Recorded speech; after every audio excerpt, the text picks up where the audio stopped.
Yes, what's happening, people? Got man like Owen back on the channel from B2R Sports. What you saying, bro? You all good? What's going on, bro? What's going on, people? Yes, people. What's happening, man? What's happening? Yeah, I'm all good, man. Yourself? No, it's good to be back. It's good to be back. I appreciate the invitation again, man. Nah, no problem, man. Thanks for coming. Thanks for coming back on, man. Obviously, we mean to get you back on anyway, but Yeah, I thought a good time to get you guys on, to get you on. Sorry. Obviously, Man United changing manager. I want to yeah, get your yeah, thoughts on that. I know yeah. you was an advocate for Ruben Amorim, but we're gonna get onto that anyway. Yeah, I yeah, can't lie, I'm happy, but of course. yeah, as I said, man, obviously it's always good to have differences of opinion to see what people think, and we'll get into that. But yeah, listen, we're gonna get onto the Arsenal Liverpool game. Did you watch that game? I literally just watched it. Okay, Good because result for me, I'll be honest. say again. I said it's a good result for me, to be honest, because they were getting a bit like gassed in the group chat. You get what I'm saying? They thought they were getting like 9 points ahead, or was it 8 points ahead? If they The eight, wanted to, well, there's six at the moment, yeah, but it could have been yeah, eight. But what makes me laugh here is that you know, one of my mods in there, yeah, Lumi. So she actually put a comment on there, yeah, yeah, and she must think I'm stupid because she's actually deleted it now, yeah. yeah, and she mentioned something about is Saka the best winger in the world, and then all of Wow, a sudden now it's been deleted, yeah. So wow. listen, Lumi, I know you're watching. Show Yeah, your face and don't hide, yeah. But yeah, listen. Yesterday, man, obviously I went live. I had people telling me that, Saka's top ten yeah, in the world. It's what people were saying, and again, a top 10 doesn't get taken off the pitch from Madueke in a game yeah, you need to win. yeah. So I think we can put that to bed, you know. Um, I was told that Declan Rice is the best midfielder in the world. Obviously not tonight, So Yeah. but yeah, what did you make of the game anyway? Because I mean, from what I see, I think Liverpool come there to get a draw, and the way they set up their team. And Yeah, to be honest with you, man, that's exactly what they got. So yeah. yeah, let me know what you got. What you thought of the game.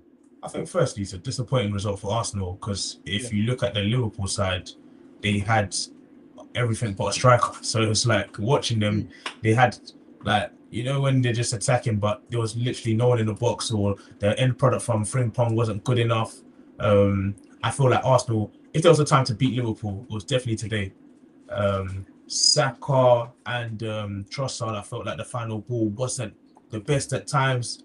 Today, Gyökeres was non-existent. Yeah, like I'll be honest, I've been letting Gyökeres off, but the last two games I've watched him, he has looked so bad. I don't know, like he doesn't get involved Bro, in the let's game. just call it what it is. Yeah, he's Yeah, shit. He's no, rubbish, man. listen, I'm gonna have to start saying He's that rubbish, because man. Yeah. I'm gonna have to start. He had one touch in the second half. He's just running around like a headless chicken. I don't understand. 98 goals in 102 games. They might have to put that league on fraud watch. What is going on? But Trust me. listen, Arsenal, they'll probably be disappointed, man. And Liverpool, and the funny thing is, Liverpool actually had, if they had a better like end product, they may have even got a goal in the end. But Mm. yeah, it just had no bite. That's the truth. They look like a team that lacked a striker, passing around. No one's in the box. Yeah. Frimpong, you could see the quality difference in terms of Frimpong and Trent in terms of the end products. But Yeah.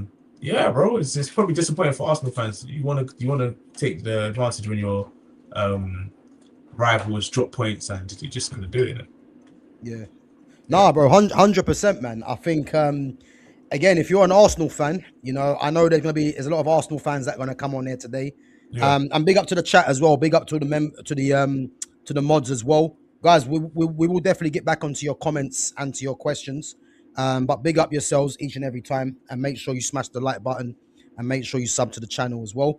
But yeah, listen, if you're an Arsenal fan, I mean, I'll be honest, man. I think that's gonna hurt them. I think because to go 8 points clear of City and Aston Villa, and again, yeah, City haven't been great. Last three games, they've drawn three games, and I think it would have been a good chance for Arsenal to kind of cement you know their favourites tag in a sense this season. yeah, And as we know with Arsenal, this is what Arsenal do. They get into a position where they can kind of capitalize and Yeah, they never They take just it. fail, man. And the things Yeah, with Arsenal, they never look like scoring today for me. Like I think the first half, you'd probably say they edged it. You know, I think as I said, Liverpool were playing a bit cautious in the first half.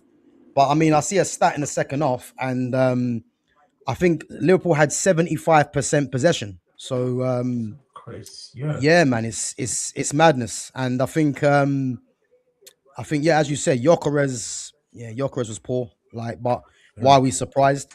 I thought Arsenal's best player was probably Urian Timber, I would say. Yeah, I thought he was good. I thought Saliba was decent.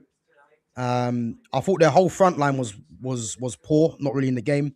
You yeah, know, so yeah, I think they'll be looking at it as definitely 2.2 points that's got away from them, and I believe their next the next game is away to Nottingham Forest. I think after the FA Cup. So yeah. yeah, listen, that won't be easy, and It then won't be obviously I easy at think all.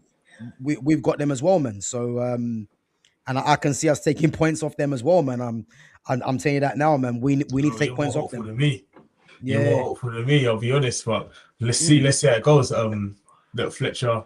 We'll get onto the Man United when you're ready. But Yeah, listen, yeah, we looked more attacking yesterday. That's what I'll say. yeah. Yeah, Well, listen, I think there's a lot of people out there that are, I see people saying that how can people be happy with the result? I mean, the performance, should I say, because the result was poor. But yeah, yeah, the result was not a result that we were looking for. But let's face it, man.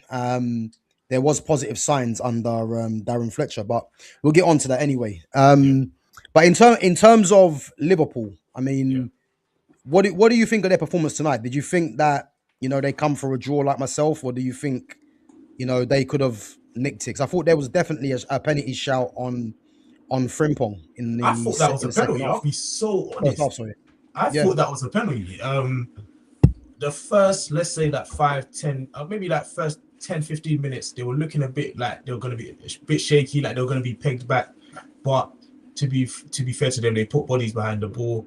yeah, Um, they didn't really, Arsenal were attacking on the wings and stuff like that, but nothing was happening in the budge in the box when Martinelli will put it through, cross it in, or Saka will put mm, it across the floor into the box. Nobody was there.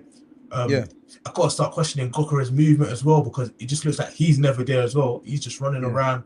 Very, Um, very, very flat-footed. Yeah. yeah, I Mm, don't know. And yeah, for Liverpool, I don't know if they came for a draw, because mm, I do think the game was there for them.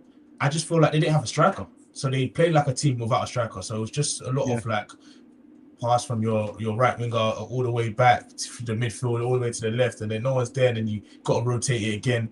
Um, yeah, it's just it just felt like a team without a striker, bro. I just be honest. Yeah. So yeah, it was a bit disappointing on that front. But for them, it's a good result. Look, they've taken 4 points off Arsenal this season. They're a Mm, team that aren't really the best in terms of confidence right now. So it's like they can mm, take that. You know what I mean? Salah's and Afcon right now. Ekitike, Isak, both injured. So yeah. look, it's a decent result, man. Going away to Arsenal and taking a point is always a good result. Yeah, 100%, man. I think in terms as well, man, with the players that you just mentioned that were missing, I actually think, yeah, if those players were available, Yeah. Liverpool probably could have got beaten that game if they all played because they'd have been more open. I think the Yes. fact that they had to rely on Florian Wirtz playing as a false nine, Yes. Gakpo obviously from the left trying to use his pace. Yes. I think that kind of helped them out in that sense because when you've got like the likes of Salah and Isak, I won't mention Ekatike because I think Ekatike does do his fair share of defensive anyway. But I Yeah. think definitely with Isak and Salah, Yeah. you know, as much as what they might give you going forward, I think going back, I mean, they could have been a liability in that game. So, No, you're right. And mm. look, they had on the right side it was like Frank Pong and was it Conor Bradley? Conor Bradley, yeah, So you're basically playing like two right backs or two defenders. So you know what I'm saying. So there was yeah, always cover. Even when they were crossing the box, even sometimes when they crossed the ball from the right side, Conor Bradley mm. could header it. Like he was there before Frimpong, if you know what I'm saying. So it Yeah, was, yeah. I see what you're saying when they went there for a draw. I think Slot went there to make sure that they're compact. You got what I'm saying? Not mm. not easy to beat. And look, like I said, getting a draw away at Arsenal with a lot of those players missing, you take that. You take that, man. Yeah.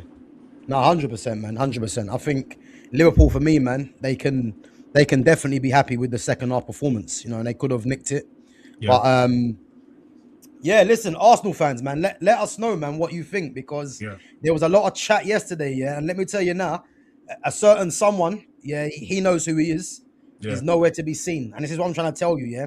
This is why Arsenal, for me, they're yeah, not winning nothing, because they got a deluded fan base, yeah, yeah, an overrated manager, and a bunch of overrated players. yeah. That's as simple as that.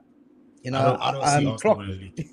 wait, clock enders. If you're watching, man, Yeah, yeah, listen, you can hide what you want, man, but don't be coming back, man, when your team start winning, man, because it's yeah. fake. So, listen, we all see you, man. But I've been getting now all added in the jokes group aside, chat man. non-stop. I've been getting added in the group chat non-stop, but since this result, now no one's saying nothing. It's like, bro, why don't you just wait for the Mm. 3 points first before you start talking? But you Bro, know he how was Arsenal fans talking. are. He was talking so much nonsense yesterday. Yeah, he was saying we're gonna smash Liverpool. We're gonna do this. We're gonna do that. Yeah, Saka's top 10 in the world. He got mm, hooked for Madueke. You know what I mean?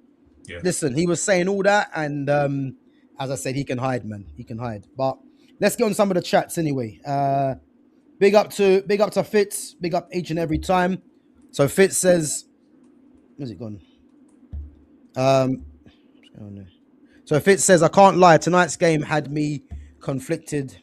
I was low key hoping for some kind of Royal Rumble to break out, leading to points deduction for both teams. Yeah, bro, I hear that, man. I hear that. Yeah, But I think Liverpool, for me, will definitely be coming away from that as the team that's going to be most, enjoying that kind of result, because they were definitely the underdogs for this game. You're thinking of what was missing.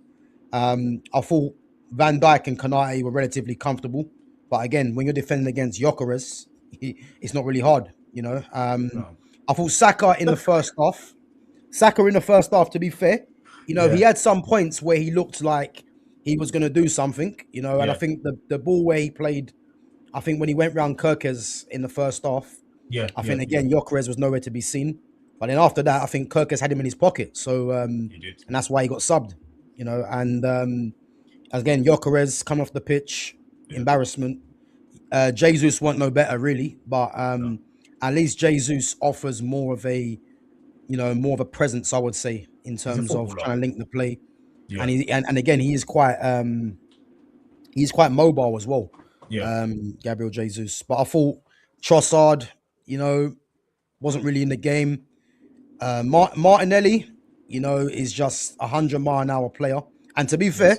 what he done to Connor Bradley by trying to kick him off push him off the pitch, the referee should have come and gave him a red card for that, because that Yeah, was a disgrace what he done there. yeah. You know, Um, um, you see, Saka. mm. I think Saka should have scored there. He had one little opportunity where if I feel like if he's top 10 or Wa- as a sharp as he Was was it the in the one where box. he got played? He got played into the box. Yeah, and I felt Yeah, like he just let off like a bit sooner. He maybe took one too many touches, but apart from yeah, that, yeah, Saka. I think after the first half, he wasn't really as much as a threat as the first mm, 10, 15 minutes. mm, Kirk has done well to deal with him. mm, Martinelli and Trossard didn't really do too much today. yeah. Gyökeres, like you said, I'm even surprised what you're saying about Jesus. If when you rate Xerxes so much, but Jesus is a Hey, footballer. listen, Yeah, don't Jesus is a start chatting on my footballer. guy. Come on, man. Let's not do that. But Let's not Jesus, do that. yeah, Xerxes is man. a bad boy, man. Come But on. all these strikers that don't like scoring, did it? Like, you get me? I'm not fans of them. I'm not fans of them. That's the truth, innit? I'm not All these fans of them. strikers, they're not scoring. Nah, listen, he's a bad boy, man. Come on. Yeah. But, Nah, but listen. no. To be fair though, yeah, Gabriel Jesus is a bit similar to Xerxes in a sense. To be fair, Yeah, but I mean, if you think about it, he's coming off a long injury, and yeah, when you're coming off the bench, it's hard to make an impact in a game like that anyway. definitely. But I think that's going to be their problems, because you've got a striker that is next to useless. Yeah, You got a guy coming back from a long-term injury in Jesus, and then you got Kai Havertz, who's not really a nine anyway, but has been playing there. And again, he's been out injured for a long while. So yeah, they're relying on the likes of Saka, the likes of Trossard. The fact that Eze now is back up to Odegaard. I don't really know why he went there in the first place. what's happening with Eze? He's not coming off the So bench, is he? so this is what I'm trying to say to you. Yeah, the thing with Eze, yeah, Eze Eze for me should have gone Tottenham, because if he went Tottenham, he'll be starting every week. And the 100%. fact that Odegaard was out injured, that's why Yeah. Eze was getting game time. Now the problem is, because Odegaard's the club captain, you know, Arteta can't justify leaving him out. So the only way Eze gets into this team is if Odegaard gets an injury, or if he's horribly off form, or he wants to change the game. But Eze for me, you know, I don't know how he's going to get his rhythm in terms of playing 1 minute and then on the bench the next. You know what I mean? So the fact that he was starting games though, but like he was starting games earlier in the season. I don't know. Yeah, he was starting because Odegaard was out. That's the whole point. Okay. Yeah. And Odegaard comes back now, and he's just relegated to the bench. Yeah. So but to not come off the bench, you know what I mean? Like he didn't come off the bench for that. Was it not the last 3 games or something like that? Yeah, and he brings him on today because again, the man management for me is poor. And again, Eze hasn't been great this season, but again, he should never have chosen Arsenal in the first place. But I think someone like him, he needs to be playing regularly. But as long as they've got Odegaard there, because again, Declan Rice is going to play. Zubimendi's the deepest line midfielder, and then the club captain's Odegaard. So you got too many players that are going to vie for that position. You know, and you think of Wanyeri signing a new contract as well. What a waste of time that was for him. Yeah. Yeah, man. So it got Mikel Merino as well, another one. So I don't know. That's their striker, midfielder. I don't know what they do with Merino there, but he's like a jack of all trades, man, but a master of none. Like he's better. He's more effective than Gyökeres up top, though. That's one thing I say. Listen, I think I'll take any striker in this league. You know, I'll take Charlie Austin, who's in the studio, man. He's better than Gyökeres right now. Is he actually that bad? Bro, he's rubbish, man. He's rubbish. Like the thing with Gyökeres, I'll tell you why he's shit now, The reason for me is because remember when Man United were linked to him, innit?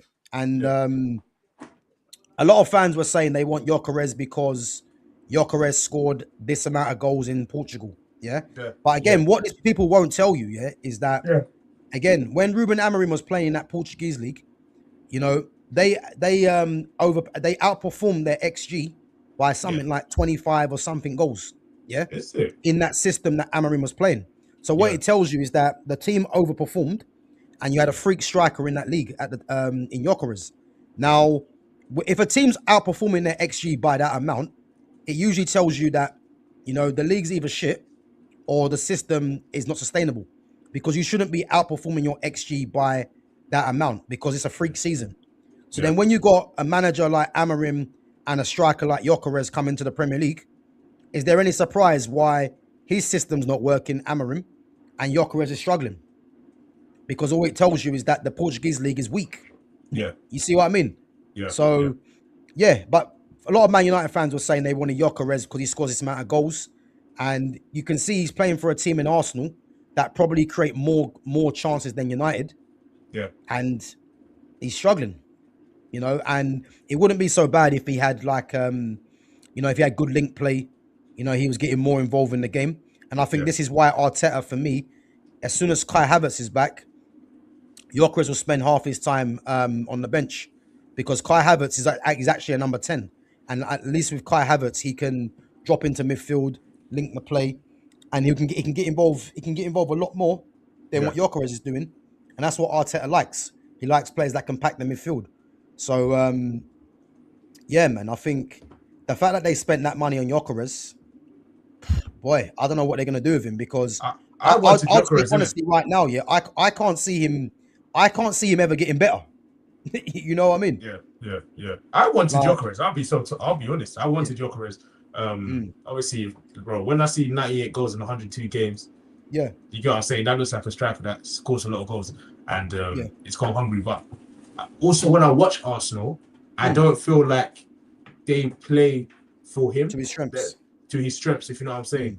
But to be honest, like, even if they don't play to your strengths, you still need to like somehow get in the game or something. He just looks like he's running around, like he's just running around. The ball's not coming to him. He's not, even when they flash it across the box or anything like that, you're not there. So I don't know, but I don't feel like Arsenal played to his strengths. I don't feel like the striker they even needed was him. I think an Ekitike would have probably even been much better for them than, and maybe even an Isaac would have probably been better for them. But Yeah, Coquerez is he's just looking like a donkey right now. I don't know. Yeah.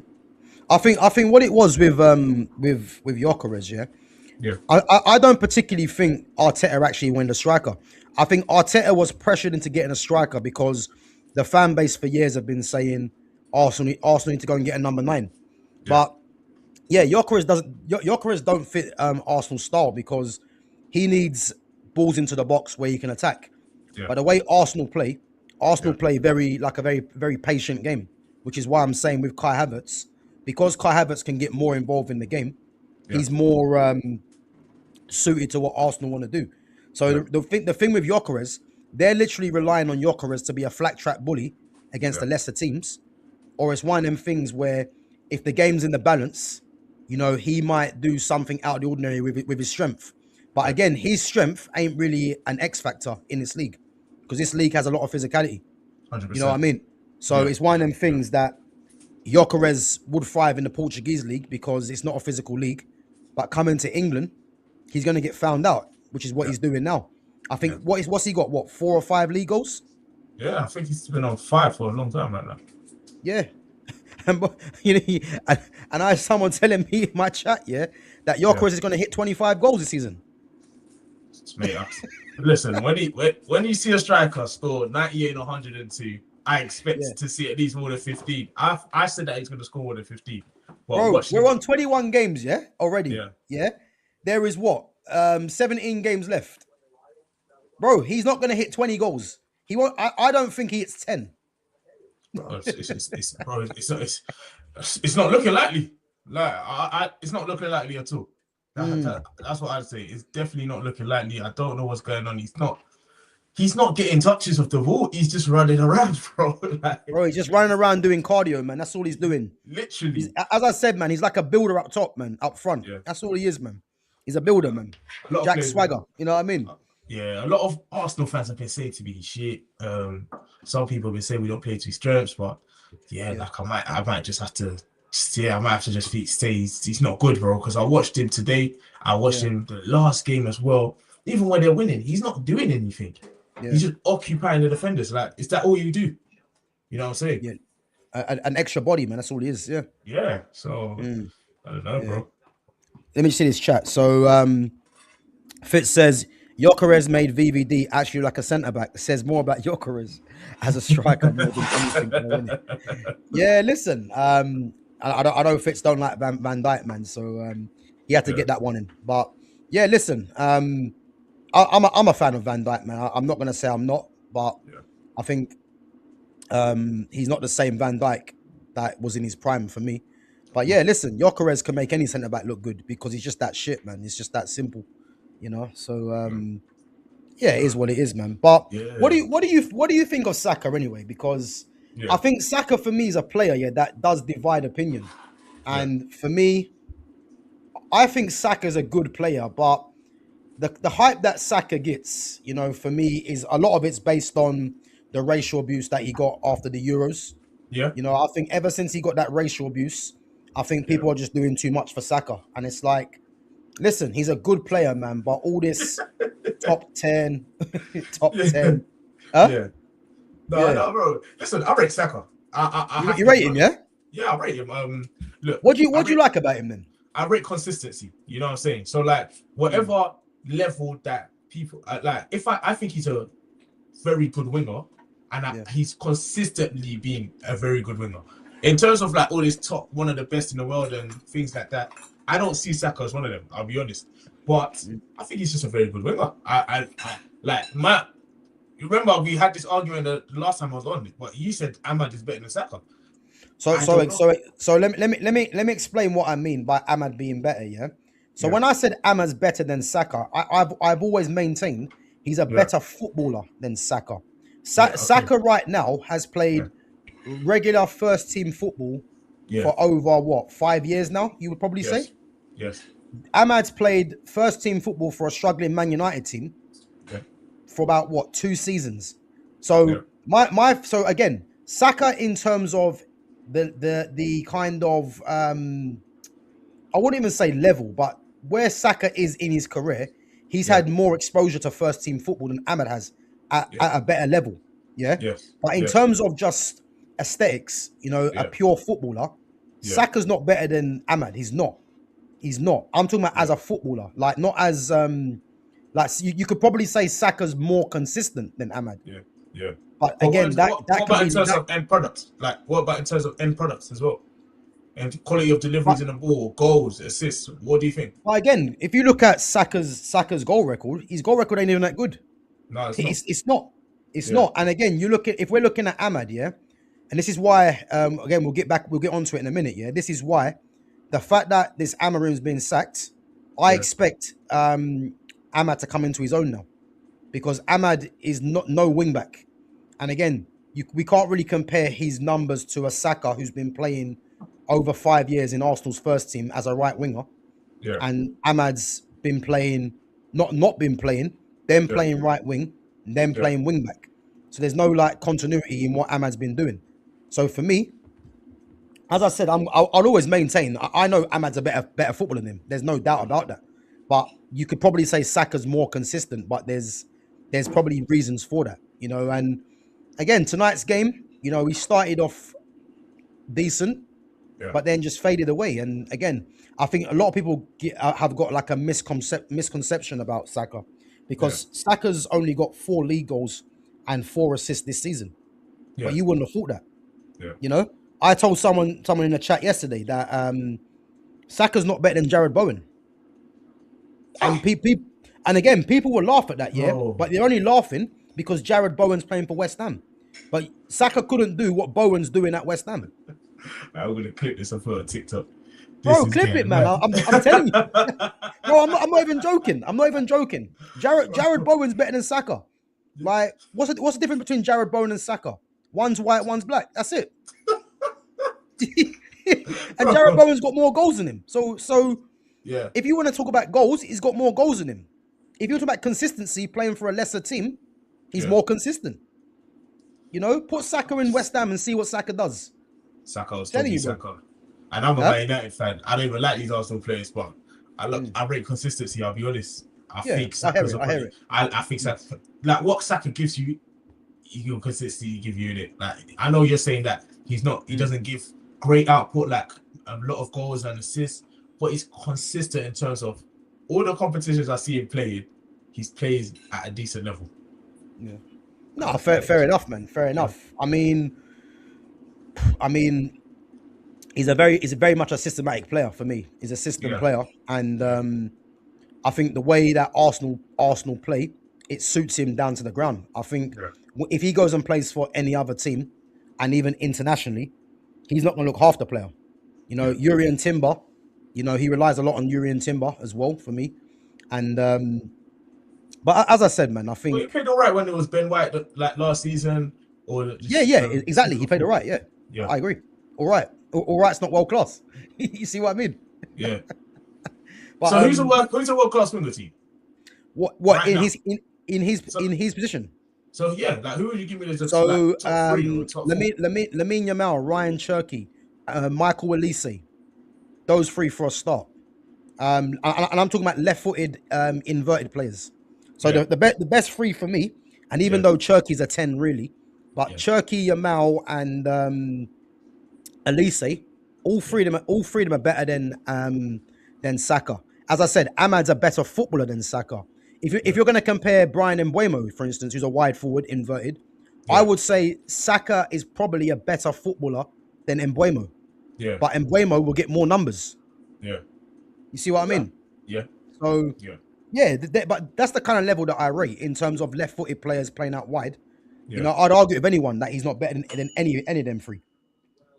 Yeah. Ryan Cherky's I've probably still got a bit more to do before he can but start talking. I've seen enough of Cherky's ability here to know that, because for me, I rate Cherky in a sense of, for me, he's going to be a future Ballon d'Or contender for me, because he's got that level of ability. But I do agree with you. Yeah, he's got to be more consistent over the next couple of seasons. But I reckon he will in this Man City team once he gets more used to the league anyway. Yeah. That's fair enough. Let's just go on to some of these chats. Big up to Mike, says, I'll be real. Saka is above average at best. One of the most overrated wingers in the Prem. I will say, however, he's Arsenal's most consistent player. Um, I wouldn't say he's the most consistent. I think you have to look at the likes of Gabriel Magalhaes, Declan Rice, Urian Timber. I think those three for a start are more consistent than Saka. I just think Saka is one of them players that um, he's on everyone's lips because of other things. Yeah, And I think people just get a confusion that Saka is this sort of player, because I don't rate Noni Madueke. I've never rated him, but Madueke should be starting in this team ahead of Saka because he yeah, offers something different.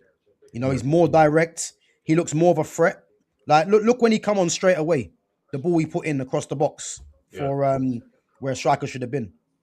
So yeah, yeah, you see what I mean? Like yeah, I yeah. think he's more of a threat than Saka, but again, he's got the what do they call it? He's got the what's that word? I forgot the right word now. He's got the he's got money in the bank basically, Yeah, yeah, yeah. money in the bank to No, to to keep playing. But I think sooner or later, I think Arteta is going to need to make a decision because you could see when Saka came off, he wasn't happy. yeah, He wasn't happy because again, he never gets taken off. But the fact that he got taken off was good news, man, because I think Arteta's probably looking at it thinking he's got someone who's like for like, yeah. more direct. Let's try Yes. and get him involved. And Look, when again, you're a this top this side, top 10 talk that Clockenders was saying yesterday, man. yeah. Yeah, Well, he might madness. be top 10. Like, I don't know. If I can name 10 Bro, wingers better than bro, him. I can name you 20 already. And it's not just one Wait, give me position. more names. Give me more names. So he said to me yesterday, yeah, in the chat, and again the chat can back it up, yeah. He Yeah. said that Bukayo Saka is top 10 in the world. Not in his position, just top Yeah. 10 in the world. Okay. Top 10 in the what? What? And Top I 10. mean, Top we 10 can we can wingers. So left or no right, or top 10 no no players. no he said top 10 players. Yeah, Okay. bro, that was my look as well. The guy was actually being serious with me. He Yeah. said top 10 in the world. I'm telling you, and I gave him 20 players. So you look at Yamal Pedri, that's two already. Yeah, even if you want to throw in what's his name, Rafinha has had a good season. Then you go to Real Madrid, Mbappe, Vinicius Junior. If Camavinga was fit, Valverde. Yeah, Yeah. then we can go to PSG, Hakimi, Nuno Mendes, Vitinha, Fabian You even, Ruiz, you'd even say Usman about Dembele, Dortmund. Kvaratskhelia. Yeah. Do you want to throw Doué in there if you want as well? You see what I mean? Yeah. And I've not even got into the Premier League teams yet. The likes of Cole Palmer, Moises Caicedo. So when people are We saying can argue. We can things argue like some of this, them yeah, names, though. huh? We can argue some of them names. You can argue some of them names. Yeah, But but yeah, no, I yeah. see I what mean, you're if saying. you want, but All he's not top 10, man. Come on, we right, can't be cool. doing that. You know, he's not Yeah, top 10, man. He might he yeah, might be he might be top 10 in his team, yeah. but you know what I mean? Not in the world, man. So yeah, let's just long that off. But yeah, big up to Mike, man. Mike says he's the most consistent player. I'd argue that there's other players in there that are more consistent. Yeah. Guys, make sure you're smashing the like. There's 72 of you watching. Make sure we're smashing the like. Make sure we're subbing to the channel. Make sure you share the channel as well. And guys, obviously I got Owen's link to his socials in the description as well. So you're on TikTok, Instagram, Yeah. YouTube, and Twitter as well. To be fair, on everything. Yeah, Twitter as And well. So everything, just yeah. go follow us. So Yeah. guys, yeah, make sure you go over and follow Owen at B2R Sports on Yeah. all of his socials as well. Um, you just don't like Saka. You have to be honest to yourself. Bro, it's not that I don't like Saka, man. I just don't rate Saka as highly as what you're doing. Yeah. Like as I said, he's got good fundamentals to his game. He's very good at shielding the ball. He's very strong as well. Yeah. And as Owen said, he is consistent as well at times. Yeah. But when I'm hearing people just saying he's the best winger in the league and the world, it's like, yeah, you guys have just not watched football. You know what I mean? Because we can't be making them ludicrous statements there. But yeah, I wouldn't say I don't like him, man. I just don't rate him as highly as others. If Jared Bowen is better than him, why is like none of the big clubs going in for him? Because I'll tell you why. Yeah, Yeah. I'll tell you why. Now, Jared Bowen is married to or engaged to Danny Dyer. Danny Dyer, yeah, Danny big West Danny Ham Danny fan. Dyer's his daughter Danny Dyer, yeah. Yeah, So again, Jared Bowen's captain of West Ham.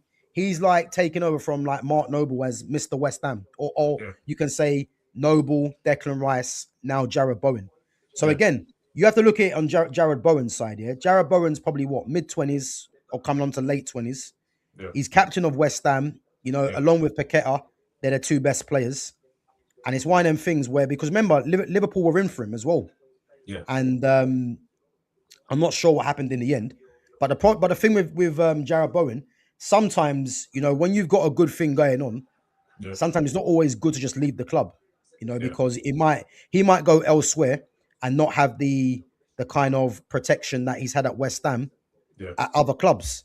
But for me, if West Ham was to get relegated, yeah, he'll be going to a top six team. yeah, yeah. He will be, because you don't do what Jared Bowen's doing at West Ham, and no one's looking at it. I mean, personally, I wouldn't sign him at Man United because we've got players for me that Ahmad for me, and you got Embuemo there anyway, and Yeah, you got man like Shea Lacey coming through as well. So you know what I yeah. mean. But he'll definitely be playing for a top six team if What do you West think of Ham get Semenyo? relegated. What do I think of Semenyo?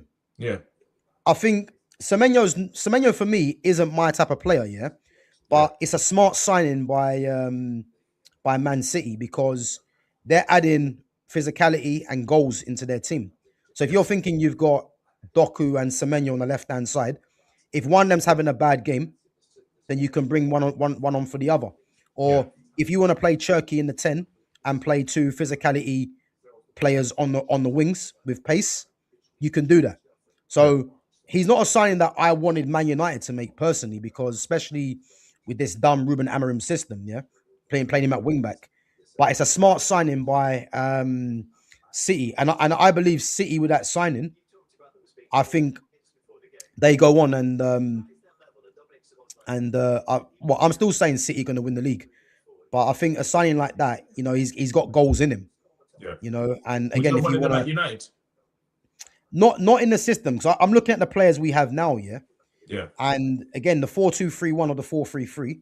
yeah, If you're looking at left-hand sided players, yeah, like you spent money on Cunha, so Cunha has to play there. So if you're going to bring a Semenyo in, yeah, Semenyo's not going to go on the bench for a Cunha or Embuemo when he can go and play for a lot of the other teams in the league and possibly start. So this is why I didn't want Semenyo. The Semenyo one made no sense, because we know Amorim was going to try and play him at left wing back, yeah. and that can't be happening. So the fact that he's gone to No, Man no, City, they said they were ready to change the system for yeah, Semenyo. yeah, I hear that, yeah. But Yeah, the problem that I see with that, yeah, is that yeah, where is Semenyo going to play then?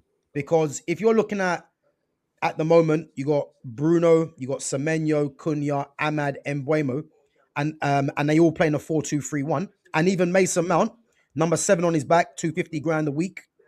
How are you going to justify bringing in Semenyo when you got all them players already? bro. Listen, Mm, when you're ready to go into Man United, because obviously me, I yeah. feel deeply, I feel strong about this topic. Look, Mm. um, Cunha is not a left winger, No, he's not. He's not. so I do take Semenyo because right Mm. now we're in a position where we don't have any left wingers. Yeah. But what I would say though, yeah, when you're playing like a 4-3-3 though, yeah, Yeah, the the left winger and the right winger, they're not really, how can I explain it? Yeah, they're kind of like wide forwards in a yes, sense where they'll be tasked with getting goals. yes, So if he was to play in a 4-2-3-1, yeah, he could play then you would have like left wingers or right wingers, or like you can play wide forwards in that system with like a number 10. But the yeah, thing with Cunha, because Cunha is more of a maverick, he'd have yeah, the license to kind of go infield. And then even if he was to play like an Ahmad as a 10, let's say, Ahmad and him can swap, but there's fluidity there in the team. You know what I mean? yeah, So the fact that Semenyo, they were saying about them changing the system, which again, I don't really believe anyway. I just think that was just talk. Yeah. yeah, yeah, I'm looking at Semenyo coming in on the left hand side, but then, as I said, you've got Cunha, you've got Embuemo, you've got Ahmad, Mason Mount, Bruno.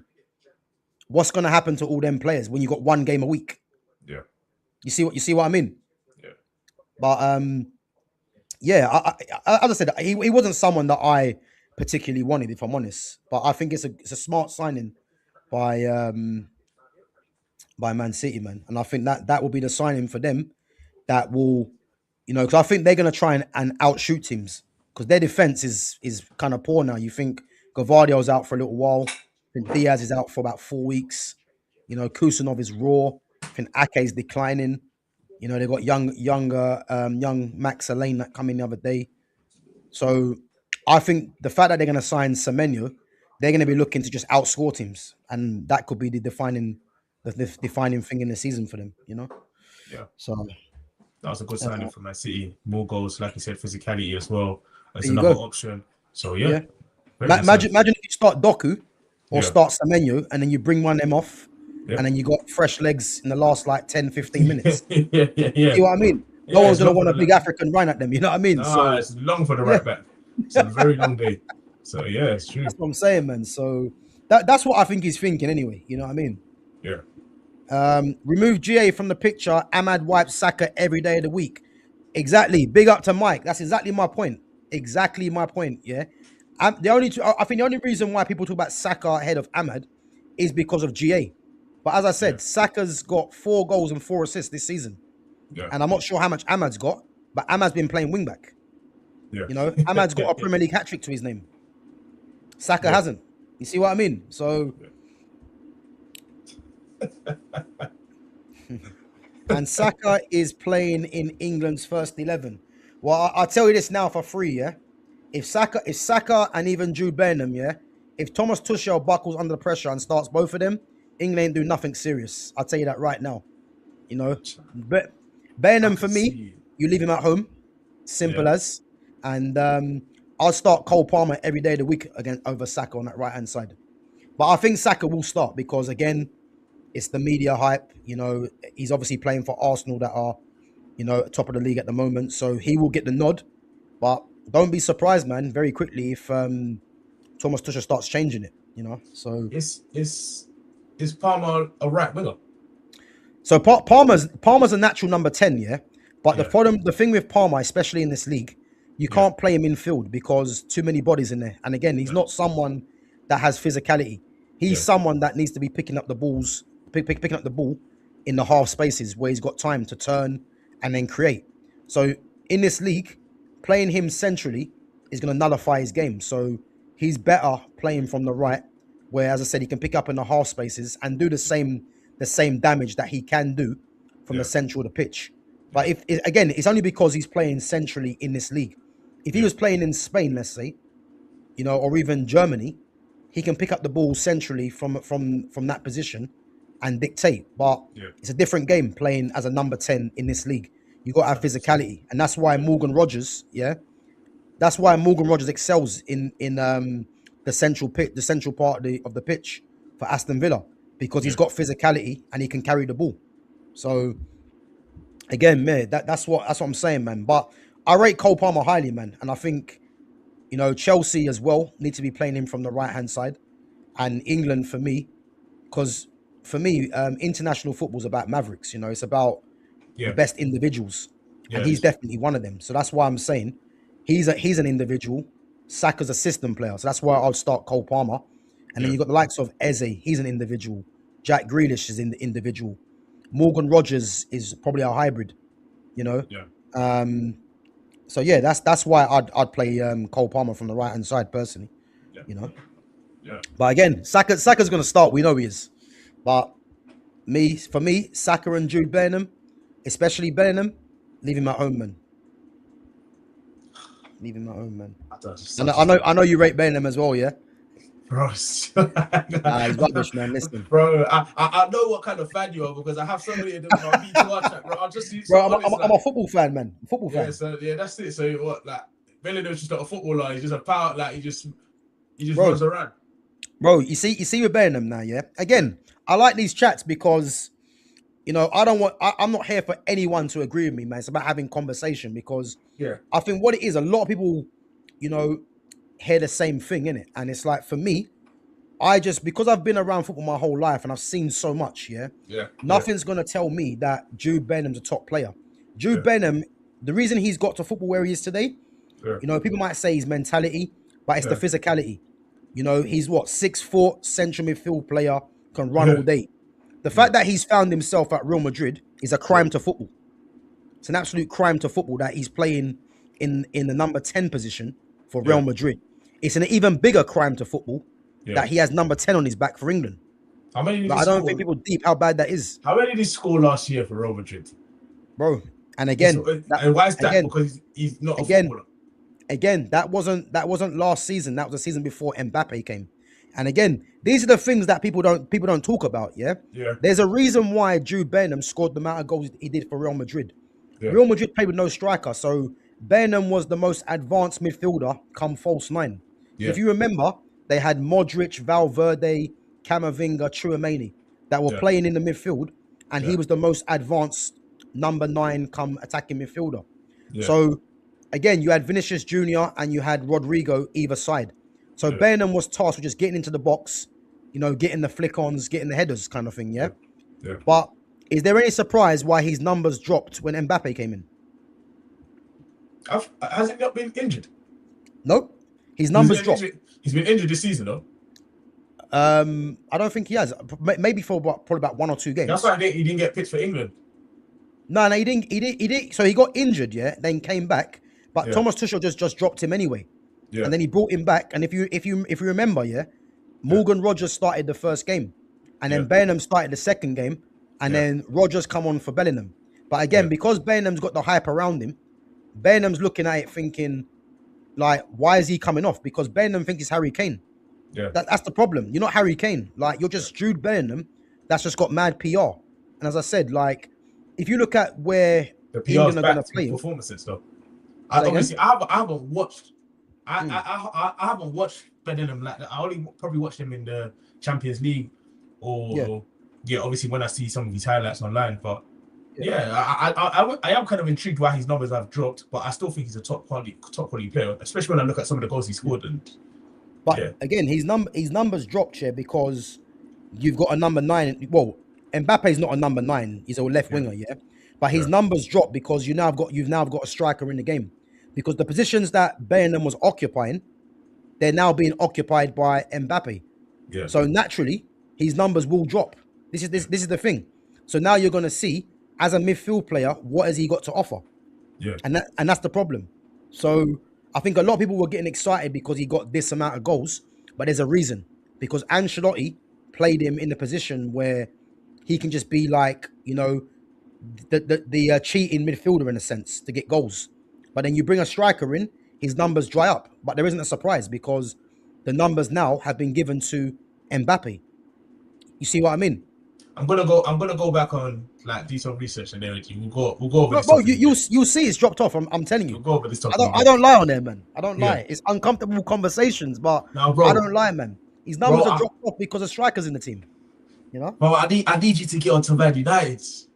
Don't worry, man. We're gonna go there. Let me go through these chats. Let me go through these chats, and I want to get your views on it anyway. Madueke is a better footballer than Saka. Remove GA from Saka's game, and he's really not all that. Do you know what? I don't know if Madueke is a better footballer than Saka. I think Saka's probably a better footballer, but Madueke for me is probably more. He's more. He's more direct, I would say. Definitely. And maybe that's what that Arsenal team probably need. Yeah, definitely more direct. Yeah, man. Big up to Foxy. Danny says, which player, in your opinion, was outstanding in tonight's game? I don't think there was no one that was outstanding. I thought there was some good performances. What do you think? Do you think anyone was outstanding tonight? I didn't really have any stand-up players from today. I'll be honest. It was There was no one that like just you could say they were just above everyone. Unless you want me to just give it to a defender. I thought Florian Wirtz was decent in terms of picking up the ball in the spaces. Yeah. I thought Frimpong was a threat, but again his final ball's poor. Yeah. I don't know really. Yeah, I wouldn't say there weren't no one for me really that I thought was No, great. I I just agree. thought, yeah. Um, there you go. Yeah, see, Bowen's 30. So there's a reason why Bowen's going to probably stay at West Ham. But if West Ham get relegated, um, Bowen will move on, I believe. But West Ham are going to probably try and price him out of a move because he's very underrated, Jared Bowen. I mean, go and look at his goal record for West Ham. This is a Yeah. West Ham that's battling at the bottom. I just You believe know if what I mean? he is that guy that you say he is, he goes to a top club. Even no matter what Bro, you're if, telling if me they about get Mr. relegated, he West will. Ham, Danny Dyer, all of this, like I Yeah, just genuinely believe that if he is that guy, yeah. he would have been snapped up by a big club ages ago. Yeah, but when you're saying that guy, I'm not saying he's that guy. I'm just saying that he's underrated. And Yeah, for me, you put Saka in that West Ham team. What's Saka doing? He ain't doing nothing. I'm telling you, he ain't doing nothing. But he'll be their as I star said, player. yeah, he'll be. You reckon he'll be a star player at West He'll Ham? be, of course, he'll be Osaka's. It'll be West Ham star player. But yeah, but the reason I'm saying that, yeah, Yeah, Saka's playing in the system at Arsenal. West Ham don't have a system like that yeah, because the system makes Saka look better. Because there's times where Jarrod Bowen's picking up the ball, and he's hitting shots or he's yeah, getting on the end of things. That ain't really Saka's game. So yeah, that's why I'm saying I don't see Saka doing that at West Ham. You know, yeah, I yeah. think I think please at Arsenal, people are going to say that he can do that, but not for me. Not for me.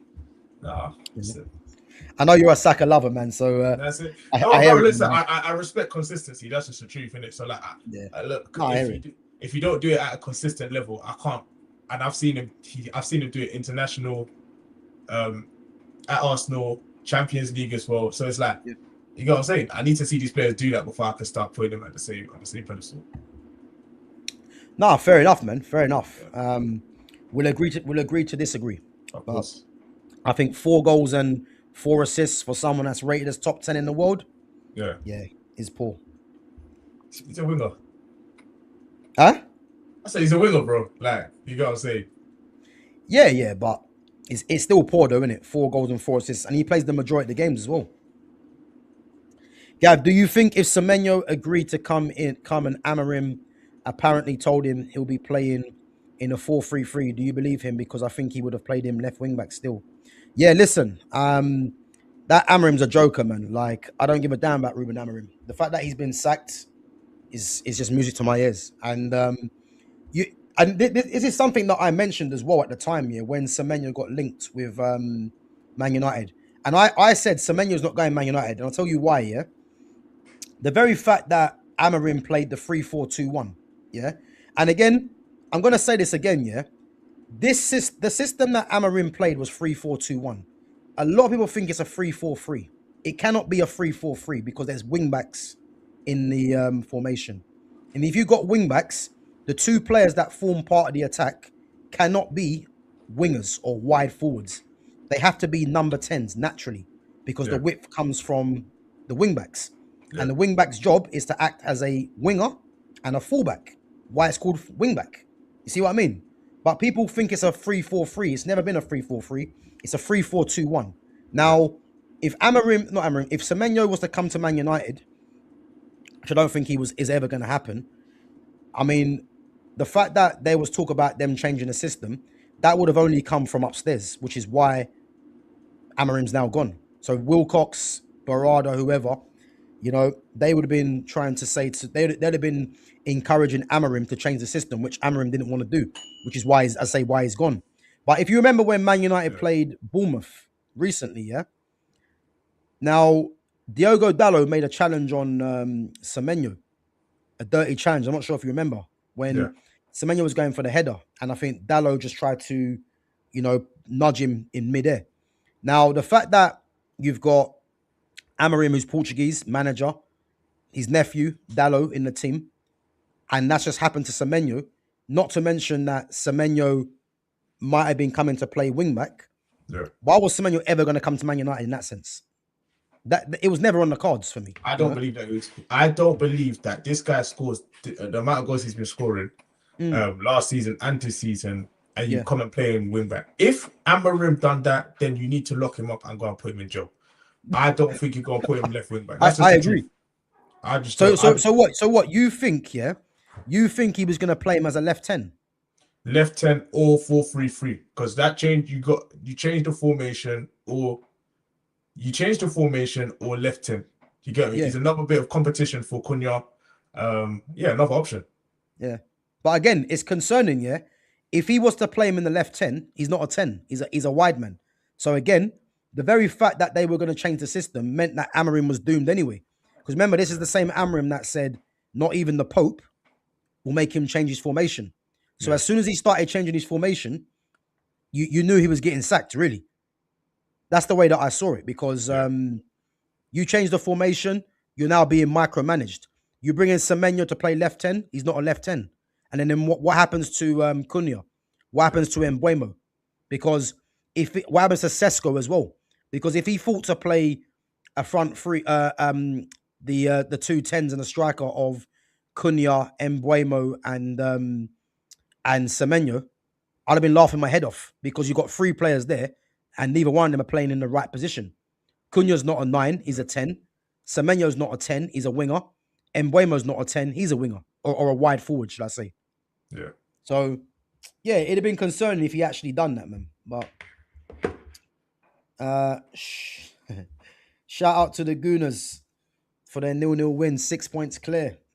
Yeah, listen, where's Clockenders? He was chatting so much yesterday, man.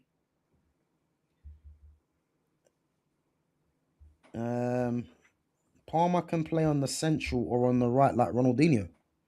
Boy. Ronaldinho playing the left, but you know.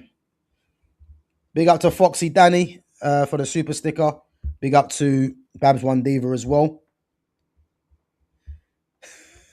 Bellingham the Messi of Conor Gallagher. What does that mean? Bellingham the Messi of Conor Gallagher. Bro, can you make that out? What that says? Yeah. Conor Bellingham's the Messi of Conor Gallagher, so he's basically trying to call you. So is he saying Bellingham's like Conor Gallagher? He's saying he's like Conor Gallagher. He's just like the Messi of the Conor Gallagher. So like whoever all the Conor Gallaghers are. Okay. All the Conor Gallagher type midfielders. Okay. He's the Messi of the, Right, big up to Ahmed. Big up to Ahmed. Ahmed, spot on. Yeah, big up to Ahmed. Ahmed, spot on, man. Yeah. Listen, is he even better than McTominay? That's the real answer. Let's not do that. Bro, is he better than McTominay? Yes. What's different between Ben and McTominay? They're both box crashers, both 6 foot, both physical. What's the difference? Yeah, there's not much difference, is there? Nah, there's not much difference. One's just got mad PR. That's what it is. I don't think it's PR. He's back to you. Don't know. Bro, listen, you're going to find out very soon about this guy, man, because everyone's clocked onto him anyway. You know what I mean? It's about time, because, yeah, listen, I'll tell you this now, man. I'll die on that hill, yeah. He ain't good, man. He ain't good. He's playing in a less physical league. Well, it's not even physical, really, the Spanish league. Yeah. If he come back to England, where there's physicality, you'll see how bad he is. You'll see how bad he is. I'm telling you. Yeah. At GavGoesIn, why do you think Man City are favourites for Premier League this season? Because if Man City keep drawing to the lesser team, that's easy. So the last 5 leagues, they've won 4. Let's move on.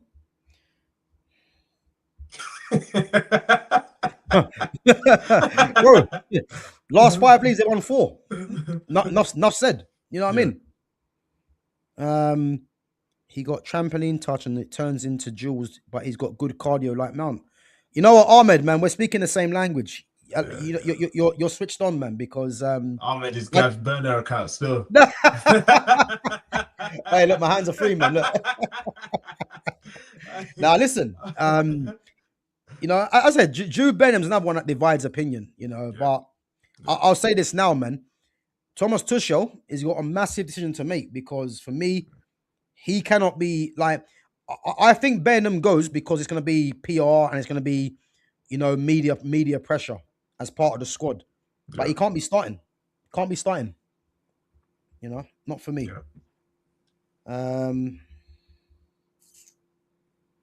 Yeah. Let's get on to this one anyway, because it brings us in nicely to Manchester United. Um, Obviously, Darren Fletcher's first game in charge against Burnley yesterday, 2-2 draw. Yeah. Poor result. For me personally, there was positives. Definitely positives. I mean, what did you think of the game in general? Did you think that United were unlucky to not win the game, or did you think that it was 2 points dropped? Um, I didn't get a chance to watch yesterday, so I watched it again today. Yeah, After work, and look, mm, firstly, I think United were unlucky. yeah, Um, we had a lot of shots.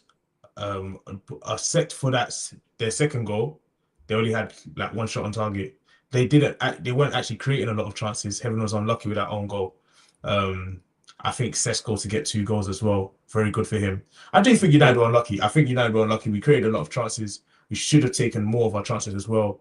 yeah, Um, Look, bro, I feel like I've been here so many times in the last how many years since Fergie's left, where mm, we sack a manager and I see the players, the manager just maybe he doesn't even have to do too much, like just tweak a little bit or maybe go yeah. away from the previous manager's stubborn ways, and then we just look a bit more attacking and all of that. But at the end of the day, we didn't get the 3 points, and for me, we need to get the 3 points. You know what I'm saying? If Amarim was there and we Yeah. drew 2-2, everyone would still be talking. Everyone would still be talking. Oh, Amarim out, or he's playing 3 at the back or 5 at the back.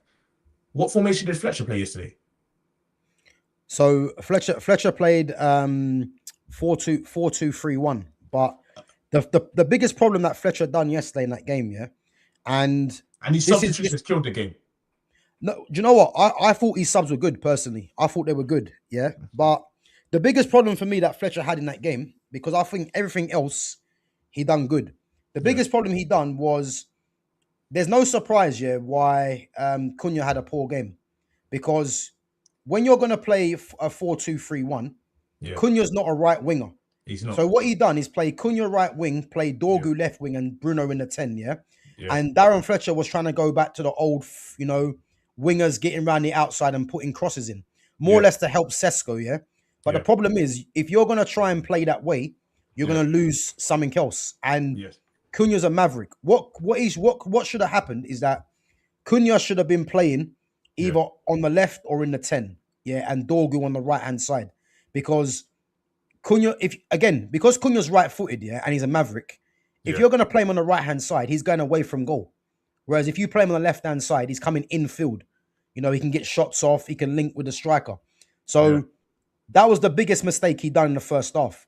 But what I rate about Darren Fletcher in the second half is that he changed it around. He put Bruno on the right hand side because, again, the way Bruno plays, he's more suited to playing as a right sided player because he yeah, just puts balls into boxes. A lot of long balls he likes to play diagonal. So let him do it if you want to play him from that position. And then Cunha played as a number 10, got more involved. And Cunha wasn't great, but at least it kind of gave him more options to kind of get more involved. So that was the best thing Fletcher done is noticing that Cunha wasn't having a good game and swapping him with Bruno. Second thing he done well was that bringing on Kobe, bringing on Xerxes, bringing on Lenny Yoro. You got 3 guys there that are low in confidence, but yeah, to bring them on because I would have at least liked to see 2 of them starting, but the fact that he brought them on shows that you know he believes in them really, and it's about them now trying to just get some confidence and get some form together. Bringing on Shea Lacey, you know, and again, Shea Lacey he has to be involved in his first team because he's got something. He's got yeah, touches of Phil Foden about him. And he's someone for me that needs to be part of this first team squad, no doubt. And the fact that he took off Casemiro, Ugarte as well, and then yeah, had a midfield 2 of Kobe Minu and Mason Mount, and put Shea Lacey on. yeah, This is what I rate about Darren Fletcher because there's no part of me that thinks Fletcher should be Man United manager, but he showed intent to go and win the game.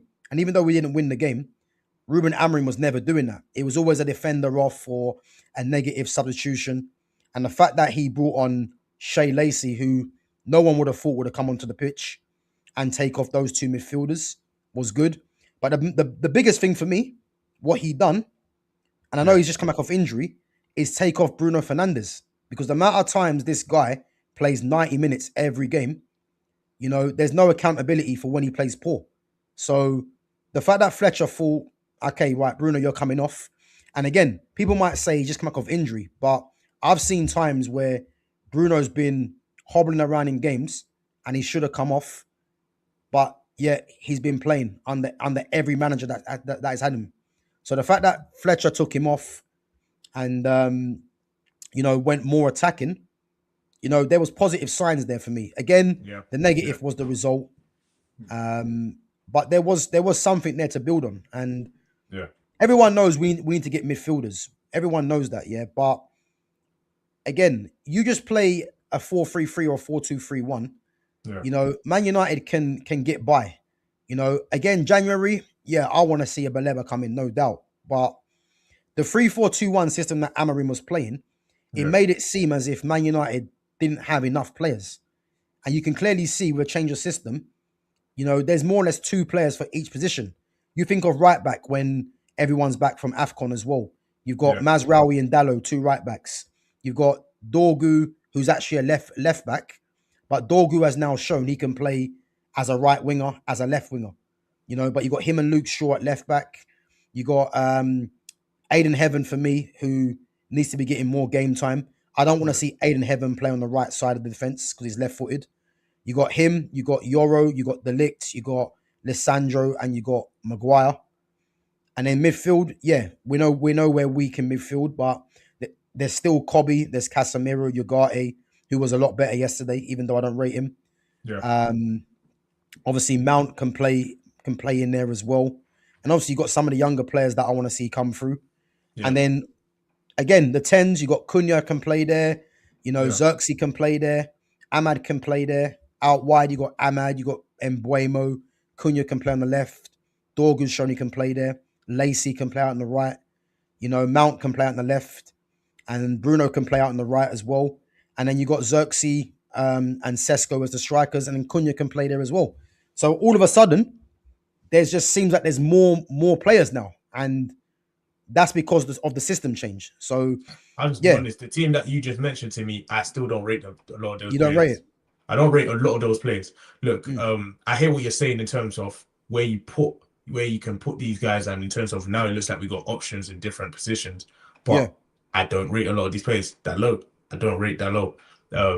In terms of defense right now, I like De Ligt. I do like Lenny Euro. Heaven, I'm not too sure on yet. But my problem with De Ligt is just, do we really get a season out of him? He looks like he's injury prone. Maguire, I don't know how I feel about Maguire. Obviously, he does come up in some big game. He does come up with some big goals sometimes. He can play well sometimes, but it's like all these guys are not. I don't know a consistent pairing that we can put together that will get our team, like, you know what I'm saying, challenging towards the the top part of the table. Left back, you said Dorgu. Who else? Luke Shaw. Dorgu and Luke Shaw. Oh yeah, Malacia as well. It's still a bit to me. Obviously, I when Luke Shaw's firing, I think he's very good. He's a very good left back, but he's another guy that you just don't know sometimes. Dorgu, I like Dorgu. I think he's got a lot of energy, but like, my thing is consistency. You know what I'm saying, and I don't feel like there's enough players that give me enough consistency. The midfield, Casemiro, Kobe Mainoo, Bruno, I like the sound of that. I'll be honest. Ugarte, I don't really rate him. I don't feel like we have a left winger, but Cunha could probably do a job there. Mason Mount, where do you play him? Do you play him as part of the three in the midfield? Do you put him on the wing? And Embuemo, Ahmad, how do you now play both of them together? If they're both right wingers, or do you put? Because for me, I haven't seen a manager that's ready to bench Bruno yet, and I don't think Fletcher's going to be the guy. So you're not going to play Ahmad number 10.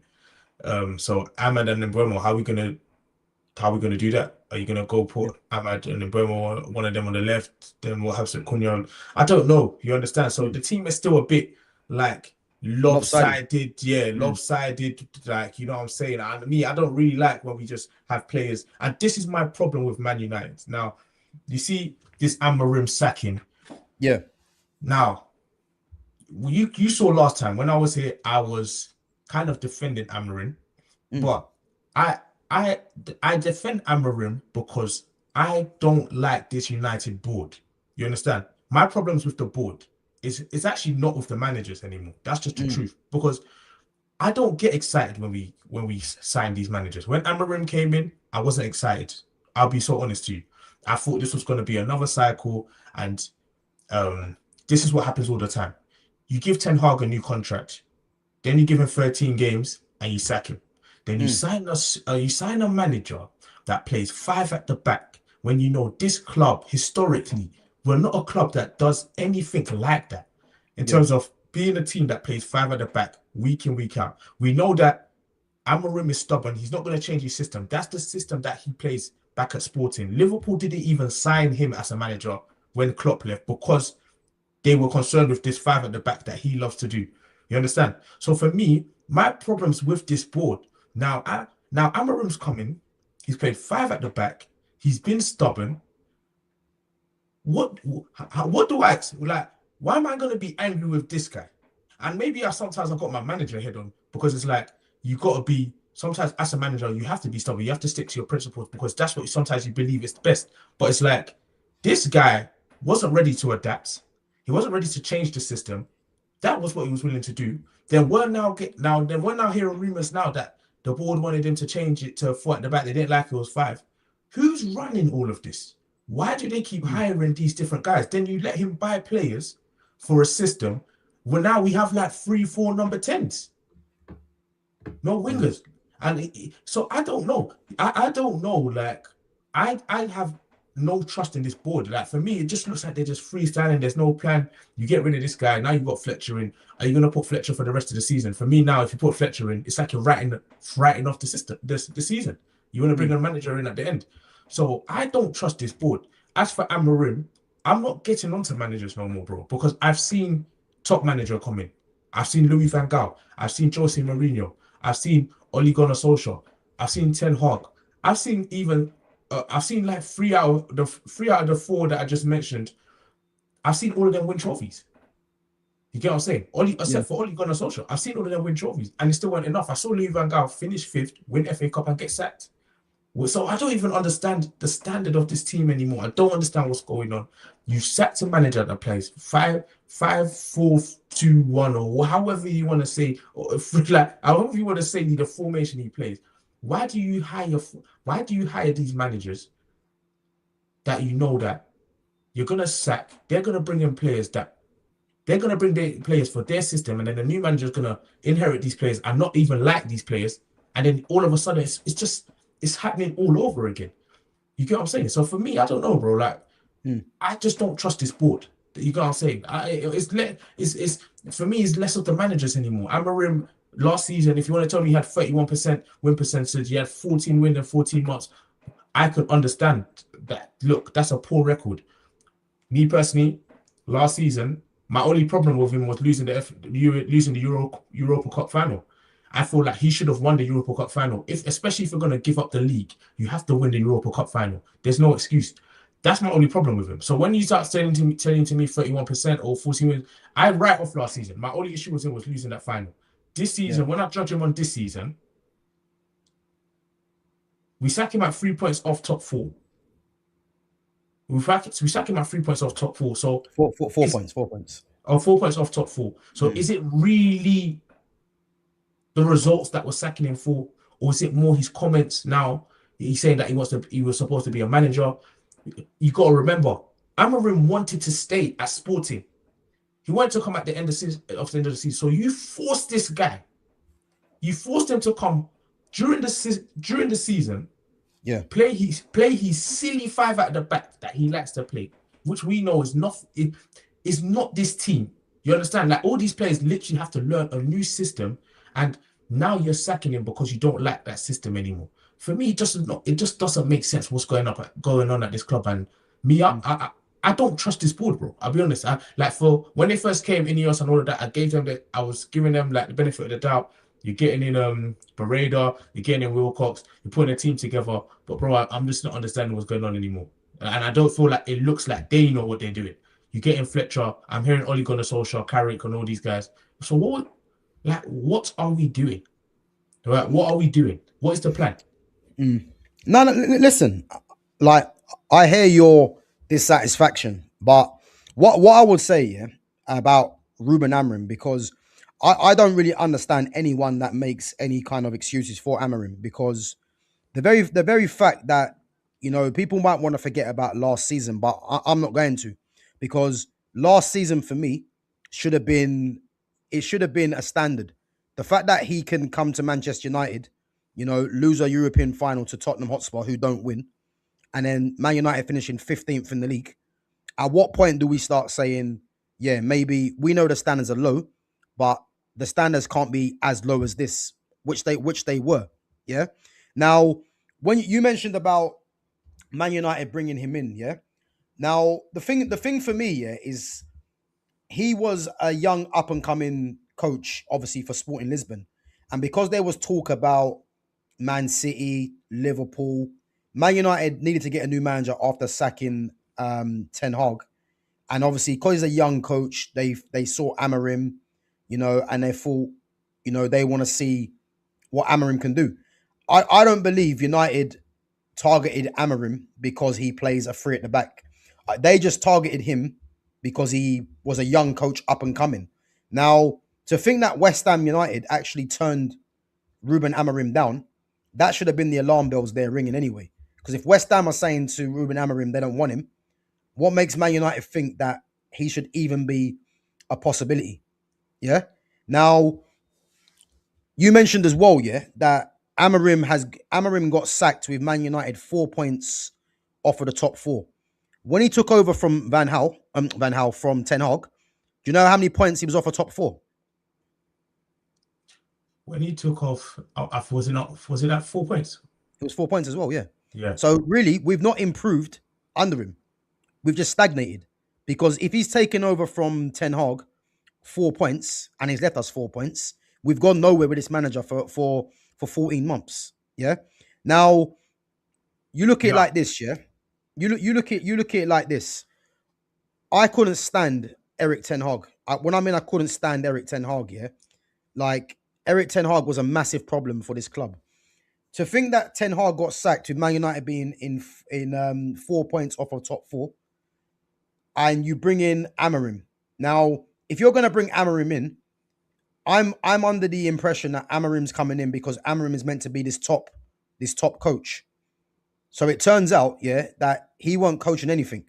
And that's why I stopped calling him a coach. I called him a manager because he's obviously not coaching these players into a system and he's not coaching them to get better.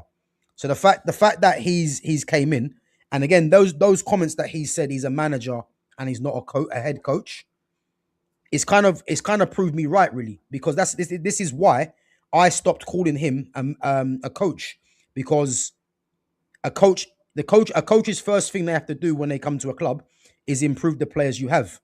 The very fact that he didn't do that, and he's even confirming that he's a manager, Ineos probably are looking at that thinking, we actually brought you in as a coach. Not to mention, his job title was head coach. So when he's coming out with all this nonsense about he's a manager, not a coach, why bring him in then? Because as much as I couldn't stand Eric Ten Hag, I would have much preferred Ten Hag in charge than Amarim. Because I'm thinking Amarim's coming in to coach these players, which he wasn't. He fell out with the youth. He criticised the youth. His player profiling was poor. The system, the 3-4-2-1 was poor. And all you hear people saying is that he didn't get his players. And all you hear as well is that these fans say that, these are the same players that have got multiple managers sacked. Again, that's a lie. The only players in this team that have had multiple managers sacked is Bruno Fernandes, Luke Shaw, Diogo Dallo, and at a push, Harry Maguire.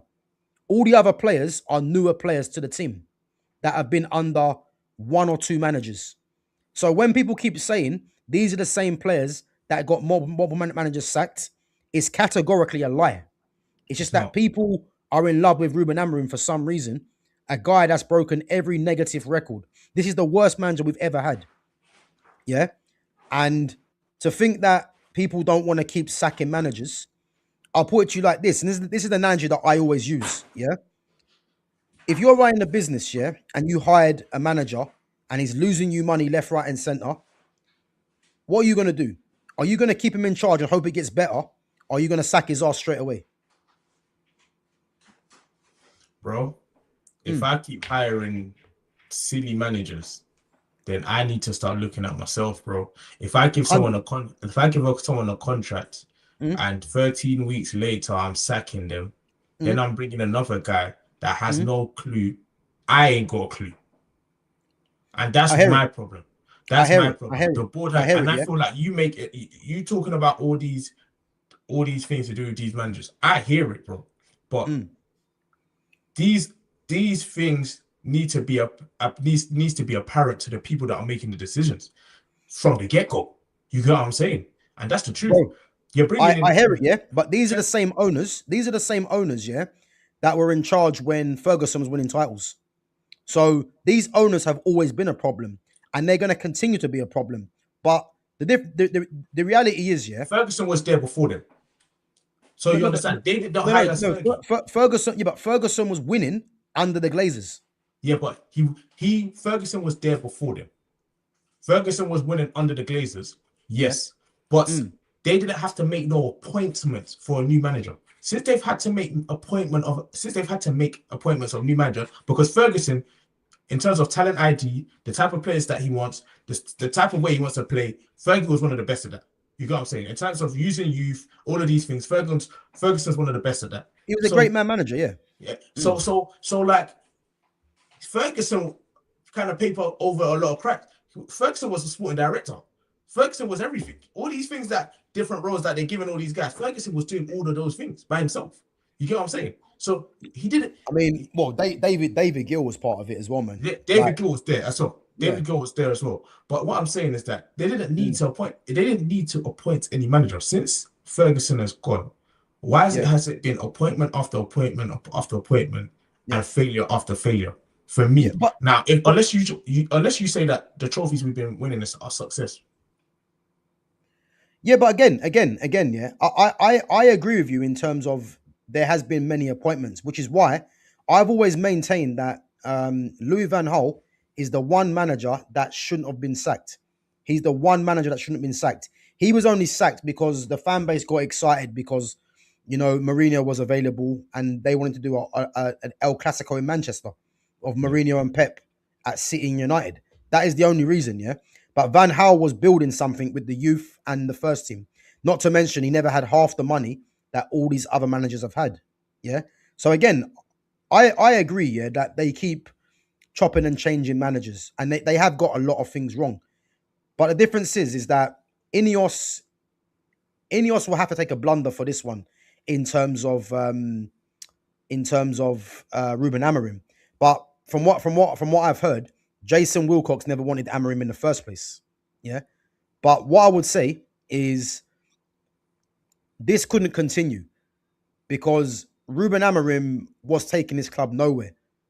And I think people were only using the excuse that Man United keep hiring and firing managers and he didn't get his own players, this and that. The very fact, yeah, that we had to watch Amad Diallo as a wingback should have been an eye opener in the first place. Because playing him at wingback when he's a number 10 naturally, he should have been sacked for that alone. Yeah. So just moving on to Fletcher that you mentioned as well. Darren Fletcher is not going to get the job. He's not. He's just a caretaker for a couple of games. Obviously, all the noise is around Solskjaer and Carrick. Again, I don't want Solskjaer, but if Solskjaer does come back, which I don't want to happen, yeah, he has to come back with Michael Carrick. And I'll tell Yeah. you why I want Carrick, yeah, because I'm sick and tired of seeing managers at Manchester United that they play the wrong players. I look at Carrick as a player, yeah. Carrick was a technician. So I can only believe, and the fact that Carrick's been there already as an interim, Carrick's going to play more of the ball players, and that's all I ask for. Because if you play the best footballers, you're naturally going to improve. But too many managers, Mourinho, Ten Hag, Amorim, Solskjaer was just happy to be there, yeah. But even Solskjaer played. The worst thing he done was give the keys to Bruno Fernandes ahead of Paul Pogba. But at least he was humble enough to know that he shouldn't have been there in the first place and let the players play. But I'm just sick and tired of seeing managers play the wrong players. Bro, I'm serious. I'm serious. So I'm just sick and tired of seeing these managers play the wrong players. And as I said, all I ask for really is for a manager to come in and identify who your best players are and just build a system around them. You know, Amarim was too fixated with the players suiting him. Like, there's more players than Amarim. Amarim should be adapting to the players, not the other way around. It don't make any sense. So the fact that he's gone now, you know, and Ineos had to act, because let's face it, yeah, the worst thing for me is that Ineos didn't sack him because of the results. They sacked him of the before because of the comments. Yeah. Now, what makes me laugh about the comments that he said, he knew what he was doing, but it's one of them things where why are we surprised Ineos sacked him? Because when I heard, I didn't even know the comments were made. But when I see the comments that that Amarim said in the post match press conference, I immediately said, yeah, he's going to be sacked in the morning, because I couldn't believe he made it this far in the first place. And the only reason why he's still here is probably because of the incompetence of the board. Now you're coming out questioning them, they're going to sack you. So he left them with no choice, really. But again, people are going to keep doing the Amarim revisionism. But the facts are, he's got the lowest win rate of any Manchester United manager. Yeah. He's broken so many negative records. I read it out the other day, yeah. He's broken so many negative records. It's like the fact that he made it this far to 14 months is a miracle, put it that way. So yeah, I mean, I'm not gonna sit here and just lie and say that Amarim deserved more time. No, he didn't, man. He should have been sacked a long time ago. And as I said, the standards at this club are at an all-time low, because to think that, you know, the likes of Mourinho, even Ten Hag, these guys won trophies and still got sacked. Amarim was in the job for 14 months.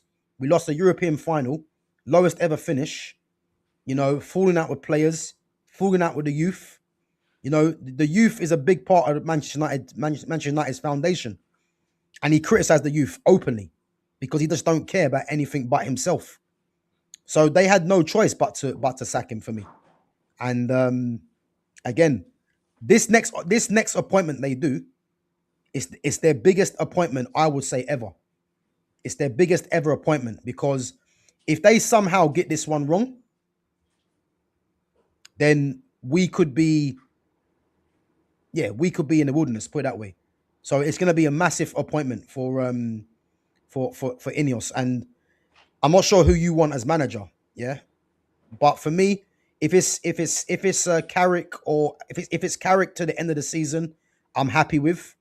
But then go and get a proper manager. And for me, the ways that De Zerbi plays football, I like De Zerbi's football.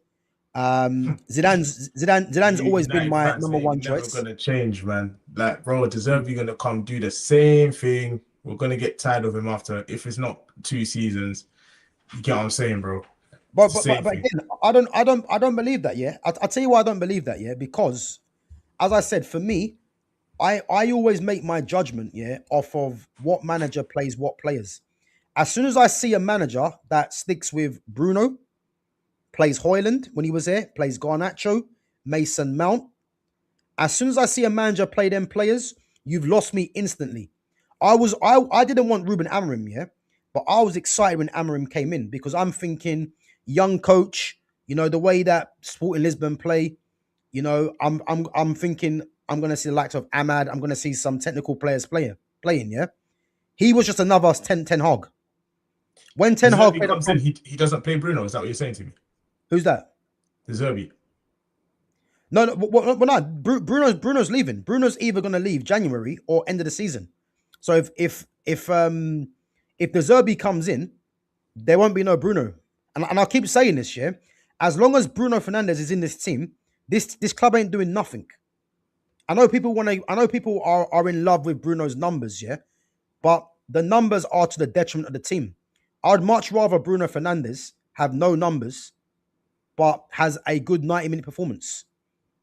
I'm telling you. But as long as Bruno's in this team, the team ain't doing nothing. Look at Cunha. Is there any surprise why Cunha was shit yesterday? Because Bruno's come back into the team. Because if you look at Cunha and Bruno, they're both ball dominant players. So only one of them is going to thrive. And the fact that Bruno came back in, is there any surprise why Cunha struggled? Exactly. And this is what I'm trying to say. Bro, Bruno So, was injured. Cunha weren't doing anything, man. Let's just be honest, bro. no. What I mean, though, yeah, when Bruno was out, Cunha was good. Cunha had better performances, whether he was getting goals or whether he was more involved. Yeah, that's my point. Because Cunha's a maverick. When you're a maverick, you need the play to go through you. When you've got him and Bruno on the pitch at the same time, they're both ball dominant players. So something has to give. And the fact that Darren Fletcher played Cunha on the right wing when he's not a winger and played Bruno in the 10, are we surprised that why Cunha was poor? And then when Cunha plays in the 10 and Bruno goes to the right, Cunha was more involved. That's my point. But the facts are, you take Bruno at this team, Cunha's the go-to guy now because of the way he plays. He's the maverick. But that's not going to happen when Bruno's in the team because Bruno always wants the ball. And then Cunha always wants the ball. So someone's going to lose out. And at the moment, it's going to be Cunha. So Bruno's a massive problem for this club. I couldn't give a damn about his numbers. His numbers are irrelevant because his numbers have got us nowhere. And then people will start saying, yeah, but that means the team have to contribute. No, he's at the hub of everything.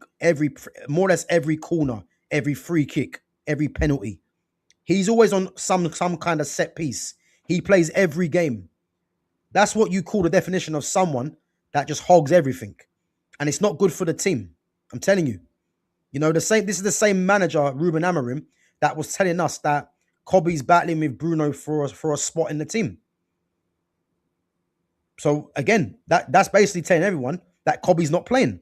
And that's what happened. You see what I mean? What did you think of Kobe Mano when he came on yesterday? Again, he's going to be rusty because he hasn't been playing, yeah?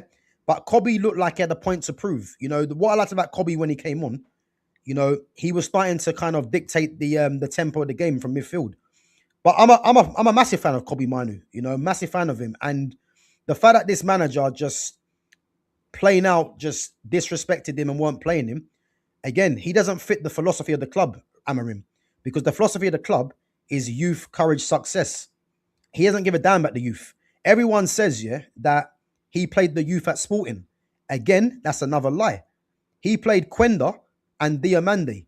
Quenda's a player that will be used by any manager because he's just that good as a young player. Yeah, 17 years of age. He's going to Chelsea. But he's a player that every manager would have used. Diamande was a young player. But he didn't use all the younger players at Sporting. So when he's coming to Manchester United, he don't really want to play the youth. It's a fact. And if you're not going to play the youth at Manchester United, again, I'm not for playing the youth for the sake of it. If they're good enough, you play them. And Kobe's definitely good enough, but the system stifled him, and this manager just didn't rate him. So, and I remember saying, yeah, when Kobe was angling for the move, I said, unfortunately, this is going to come down to Kobe versus Amorim. Should never be manager versus player, yeah, but it's going to come down to that. It's going to come down to that because his entourage came out and said he wants to go on loan. But his entourage knew what they were doing.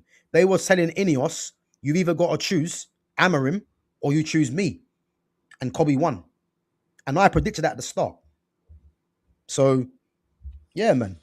Bro, look, like I said, for me, it's this decision to get these guys in. If you say that Amorim came where we were 4 points off the top last year, he's left now again, we're 4 points off, nothing's changed. That's on the board again for me with these poor decisions that you keep getting, the wrong managers in. Okay, so what stops us of getting, if you're saying De Zerbi, what stops us getting him last season when you sacked Erik ten Hag? Why give Erik ten Hag? So basically, they had a meeting with De Zerbi, and I think there were certain things that De Zerbi wasn't happy with. But De Zerbi was one of the names that they that's to show the club then. You know what I'm saying? You can't be like if you want to be a serious manager in this team, you can't be just a yes man. And yeah, but again, Wilcox has been chasing De Zerbi for years. This is why De Zerbi is going to be in the frame. Wilcox thinks he's a coach, bro. Like I'm tired of hearing this Wilcox guy's name. He thinks he's a coach also. So like No, what yeah, pedigree? but What he's got pedigree in terms of the coaching the youth.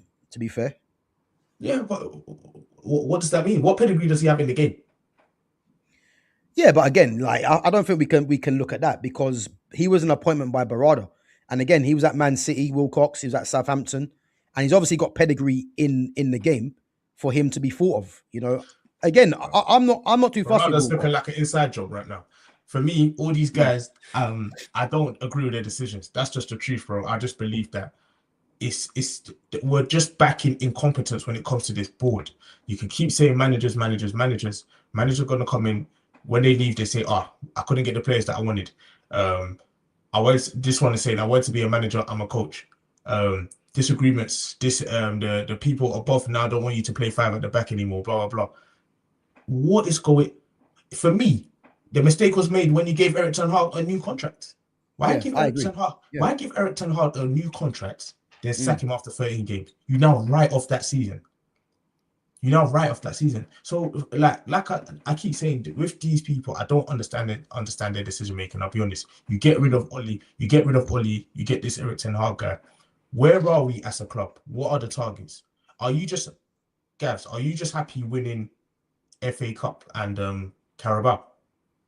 Because No, is that I where we think are as a club now? I think this season personally, yeah, the fact that we've got more or less one game a week, yeah, I'll Yeah, be happy. Like Man United getting into the Champions League this season with the squad we have. I remember talking to you and Truants last time, yeah, and I maintain this: the squad that we have, in comparison to how this league is going this season, we have to be getting Champions League. It's a must, yeah. So Man United getting Champions League, what's that going to allow? It's going to allow you to attract better players, even though we can still attract players anyway. But it'll give you more money and it will allow you to attract better players. So for me, Champions League football is the requirement. If we go on a decent FA Cup run, fair enough. But Champions League is where it's at. We get back into the Champions League, at least that way as well. You have more of a pull on getting a top manager because the managers that are in the frame for United are Xavi, the Zerbi, Glasner. Um, Look at Luis Enrique. He's now available. He's not signing a bro. new contract. I take. If you give me Luis Enrique, I start to listen. You get what I'm Yeah, saying? bro, All the other guys are you, still you and me both. don't know. You and me both. All the But other guys, I don't know what we'll get with them. Deserby, yeah, Glasner, mm, Ariola, all of these guys, I just believe, bro. yeah. Like, But I don't know what we're gonna get with them. but again, the reason why I like the Zerbi is because the football that he plays. I like the way he plays football because look at what he was doing with Brighton. And again, this is a team that have no money really to spend. Yeah, so that's why I want the Zerbi. The reason Glasner will be a good appointment because look at what Glasner's doing with Palace. I know Palace are struggling at the moment, but he's got this Palace team, as a decent team in this league, Yeah, and he's not signed a new contract as well, and he's won a European trophy as well. So that's why Glasner's in the frame. Zidane for me has been a long term ambition. People might say unrealistic, but I've wanted Zidane at Man United for time, but I can't see it happening. It's more of a, as I say, it's more of a fantasy. Xavi for me, again, just like the Zerbi, the kind of football that I'd expect from Xavi. Because yeah, I'm looking at the type of players that they were, which is why I'm saying get Carrick into the end of the season. But if you can get Luis Enrique, then you don't mess around. You go and get Enrique.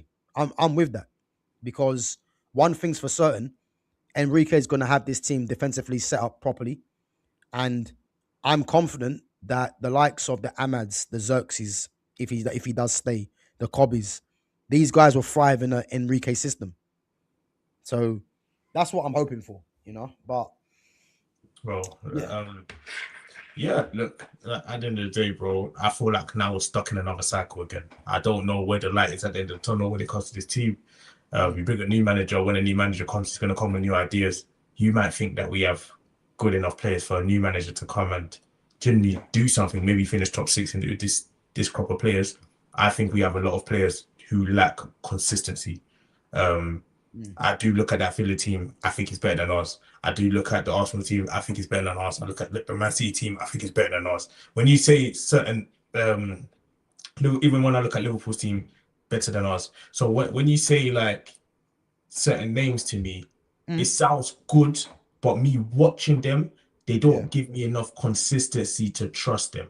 You sign Eric Ten Hag, you let him sign Onana, and if I say what I want to say about Onana, I might get banned, bro. You sign Onana, you sign what's it? Weghorst, you sign Malacia, you sign Xerxes, you sign Anthony. You basically let this guy just sign. I don't know that, but he Yeah. let him sign whoever. I don't know if he was controlling it, but he let him sign all these players. But Ten, this is why it's good, yeah, what Ineos are doing now, because all the signings they've made are club signings. They're not signings for the manager. This is why when Ruben Amorim's trying to chase Conor Gallagher, the fact that the ball just vetoed that is good, because he's just signing players, but he's not thinking of the long-term future.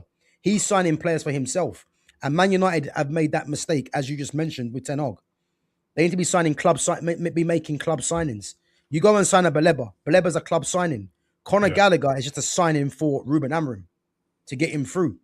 You okay. see what I mean? Look, in terms of this last summer, Mm, I like the signings we made in terms of Cunha and Bremo. I like signing Premier League proven, innit? mm. When Alex Ferguson done that a lot, innit? Yeah, yeah, Um, of course. I Yeah. like signing. So when I heard Semenyo, I was all over it. I'll be honest to you, bro.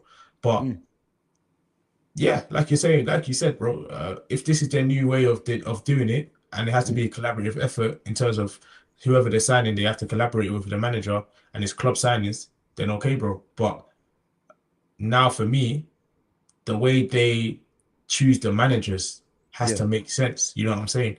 Where's the confusion now? Where Amarin thought he was going to come to be a manager, and now he's a coach, a head coach. You get what I'm saying? And Yeah, but he knew full well he was a head coach. He's just trying it, man. His contract says head coach. And again, he said he came to be if a he manager. So what's thinks going he's on then? if he huh? He said he came to be a manager. So what's actually going on? But again, if he came here to be a manager, then more fool him. Because why have they sacked Ten Hag then? That's my point. Because if you're sacking Ten Hag, who's 4 points off a top four, and who was a disgrace, if you're going to go and get Amarim, you Yeah, can only be getting Amarim because he's a coach to go and improve players. The very fact that he's saying he's a manager and not a coach, yeah, he's kind of snookered himself, because why was he brought in the first place? You see what I mean? yeah. No, I like. So Look, madness. when I But let me go to some of these chats quickly, innit? yeah, go on, bro. Guys, big up yourselves. Make sure you're smashing the like button. We got 82 of you in at the moment. Make sure you're subbing. Make sure you're smashing the like button, and make sure you're sharing the channel as well. Um, Amarim forces players into unsuitable roles within his rigid 3-4-2-1 system. Can't get best out of them, and he's so predictable with his subs. Exactly the problem that I was seeing with him. Exactly the problem. Again, the 3-4-2-1 he played, yeah, the amount of players that were playing out of position, yeah. You had Lenny Yoro, who's a centre back, playing right-sided centre back. You know, you've got Patrick Dorgu, playing wing back. And again, Dorgu was only playing wing back because of his physicality, but Dorgu's actually a left back. You've got Bruno Fernandes. Again, people think Bruno Fernandes is a number 10. He's not a number 10. There's a difference between being a number 10 and being able to play in a number 10. So let's get that sorted, yeah? He can play in the 10, but he's Yeah, not a 10. There's a massive difference there, yeah? And he plays him in a central midfield too, with Casemiro. And again, even I don't rate Bruno, yeah, but that's even showing up his game. Again, Ahmad we've spoken about. Ahmad's a 10 playing at wing back. Mbuemo's a wide forward. He plays him right 10. Cunha's a 10. He plays him as a false 9. Kobe Manu is a number 10 in the 3-4-2-1, because the two in midfield that he played, that's not Kobe can't really play in that position in the two, because in a 3-4-2-1, because yeah, it requires a different kind of responsibility in there. yeah, So there's loads of things that he done wrong. yeah. And then his subs were an absolute joke, man. Like I'm not even going to get onto his subs, because I just don't understand what he was doing with his subs. It's like he's taking the piss on purpose. And not to mention as well, yeah, he plays wing backs, yeah, in his Yeah, 3-4-2-1. Yeah. Have you ever heard of something so dumb? Yeah, playing inverted wingbacks.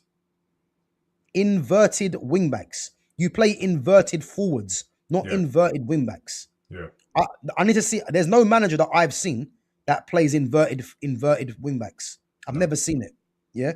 So yeah, I agree, man. I agree. Like the amount of things that this guy was doing, yeah, it was absolute nonsense. And the fact that he's gone now, yeah, let's just let's just move on. Let's go through some of Bro. these chats. Yeah. Um, so I heard Semenyo is an official City player, so that's one off our list. Yeah, but Semenyo was never coming in the first place. Ollie is going to win the league for us. Yeah, okay. I've heard Brucey is joining Ollie. This is top tier management. Yeah, you're trolling. Um, yeah, but listen, this is what these fans are doing, you know. Oh gosh. Given the chance, would you take Van Gaal back in an instance? In an instance, Get Manchester that guy United away need from our club. Get that Van guy. He Gaal, was a bro. bore fest. He Manchester was United, yeah. boring. Manchester United need a coach. They don't need no fraud manager like Amarim or Mourinho. They need a coach to coach these players into a system. I'm telling you, that is what is missing. This is why Van Gaal getting sacked is where the downfall started. It's where the downfall started, man. People were saying his football was boring. Listen, I want bored of 10. I want bored of 10 of Van Gaal football. Because when we're going to Anfield and we're battering Liverpool at Anfield, you can't get bored of that for me. Nah, So bro. You go Chelsea, you have 80% possession and still lose. You can get bored of that, bro. yeah, that's a one-off game, man. That's a one-off Nah, he game. done that a lot. Just possession, possession, possession. Guys are passing side to side to side to side. It was boring, bro. Bro, So I'd much rather that, yeah. I'd much rather that than see what I've been seeing under Ten Hag and Amarim. why they second? Huh? Why they second? They were Because bored Mourinho was themselves. available. Because they got excited that Mourinho was available, and because Pep was at City, they wanted to do an El Clasico. Pep and Mourinho at It probably Manchester. goes a bit more deeper than that, bro. Fergie, Louis Van Gaal was his football was boring, bro. Bro, Boring. they sat Van Gaal after winning the FA Cup. Yes. They only sacked him because Mourinho was available. Nah, That's the only reason. Mourinho was available and he was boring. His football was so boring. It wasn't good enough. Bro, He what would you finished, rather he have? finished, he What would finished you rather fifth have? as well, you know. Van Gaal or Amarim or Ten Hag? Bro, it's pick your poison out of all of them, bro. I can't, they're all, they all got their faults. You know what I'm saying? Let's pick your poison. That's the truth. Van Gaal finished outside the top four. I saw Eric Ten Hag finish in the top four. I saw Eric Ten Hag win trophies as well. You get what I'm saying? He won FA Cup. He won back to back, like back to back trophies. So what do I do? I want Ollie No. back. Nah, get out of here, man. Get out. Ollie, you know. Bro, Ollie just got sacked the other day. Like Nah, Ollie's he one did. of them guys now, yeah. It's just Yeah. that he's just happy to be there. Like if you know what I mean, he'll work for Man United for nothing because he's just one of them 100%. guys. Like keep that guy as far away from the club as possible. But You know what I Ollie, mean? At least with Solskjaer, yeah, yeah, he's gonna know that he's shit, and he's just gonna play. He's gonna just play the players and let them figure it out. But if he comes to Man United, Ollie, yeah, it needs to be with Carrick because at least Carrick will know what he's doing. But me personally, if it comes down to Carrick or Solskjaer, just pick Carrick, man, and keep it moving. You know what I mean? yeah. That's it. I've said for time, manager needs to be right first. Carrick was bad at Middlesbrough though. I thought he was decent at Middlesbrough, to be fair. Nah, I thought he was decent. he got sacked there too. Yeah, but again, it's not so much about that, man. It's how he coached his players to get better, man. Like there's a player called Hayden Hackney. I think Hackney come in under Carrick, you know, and Hackney's quite a decent player, man. So yeah, I don't know. Obviously, I have a player that plays for B2R that during the summer that plays for Middlesbrough, innit? Yeah. And he just didn't have a lot of positive stuff to do. Same like Carrick. About Carrick. Yeah. Yeah, but again, what kind of player is he? Is he like is he like a runner? he's a young player in the team, isn't it? Yeah, but is he what kind of player is he technical or is he a runner? A bit of both. So what would you say he leans more towards then? Be honest. Is he more of an athlete? More of an athlete. Well, enough said then. Yeah, that's my More of point. an athlete. That's my point then. That's my point. Because if Yeah. you're a technician, you can't be saying Carrick don't know what he's doing, man. Because again, I look I at asked him Carrick about Carrick's coaching. I'm telling you, bro. and he said no. Nah, bro. I'm asking about Carrick's coaching, just the way he coaches. You know what I'm saying? Mm, And mm, yeah, it's not even like Carrick is like it's like a man of few words. It's not like he talks a lot or anything like that. okay. Yeah, He's not. but So what? He's not very hands on then. he's not very hands-on as much as people think he is, isn't it? So, Yeah. and I feel like this team Needs needs that. that. I'll be honest, that's just me. I don't want, and that's the only reason why I say that. Not that I'm Mm. saying, but bro, also look, when Eric Ten Hag left, Van Nistelrooy came. Yeah. When Van Nistelrooy But he came, was good, Minister, as well. thank you. He was Mm. good. He went Leicester, got them relegated after. For me, I've seen too many of these guys in it, Yeah. like previous or whatever. They come and manage Man United. They feel like they let the shackles off, blah blah blah. Who's going to come and manage this team and actually make something happen now? That's just my one. Generally, and Mm. someone that we can work with. Cool. Imagine what you're saying now, yeah? It's a collaborative effort in terms of how we sign players. So how we sign players are for the club. Imagine you have you signed a manager that played 4-3-3 or 4-2-3-1. Will Mm. we not be in a better situation right now? Yeah. Exactly. So that's what I'm saying. Like these decisions that these guys are making, I do not understand. And then Mm. who are they going to bring in now? Who are Yeah. they Yeah. going to bring? But again, this what I'm trying to say to you. Yeah. When they hired Ruben Amorim, yeah, they didn't hire Ruben Amorim because he played a 3-4-2-1. They just hired him, yeah, because he was a young coach coming through, and they felt like he could do something with the players he has. Yeah, But we've clearly seen that he can't. So their idea is not married to a 3-4-2-1. yeah, The next manager that they're going to hire is going to be a four at the back manager. And I've been saying this for time. Man United needs to be playing four at the back because it allows you to get your best players in their positions. The fact yeah, that Amorim played 3-4-2-1 and fans are saying that he should have had the money to go and buy his own players. No, that's not how Man United runs. Man United are a club that make club signings so that multiple managers can use. And yeah, that's what should have happened. So the yeah, fact that there's fans out there still saying that he needed a midfielder. Have a look at the midfielder that he was trying to identify. Conor Gallagher. Bro, we can't be having Conor Gallagher at this club. We think this is yeah, that can't happen. You know what I mean? And I think Ineos see the same thing as well. You know what I mean? So I haven't got a problem that they stopped him from getting a midfielder because I'll bring it back to you again. Yeah, this is the same manager that decided to keep Bruno Fernandes because if you sell Bruno Fernandes, you've got two midfielders in there, and this yeah, whole urge to go and get a midfielder is not there. So you kind of snookered yourself, Amarim, by keeping Bruno Fernandes or being part of the reason why he stayed, and now you want to come and try and ask for a midfielder after you're not even playing Kobe Manu, who's meant to be our best academy player coming through the youth. yeah, So yeah, he's only got himself to blame, man. But the board and ownership are all need to be removed to get us back to where we should be as a club.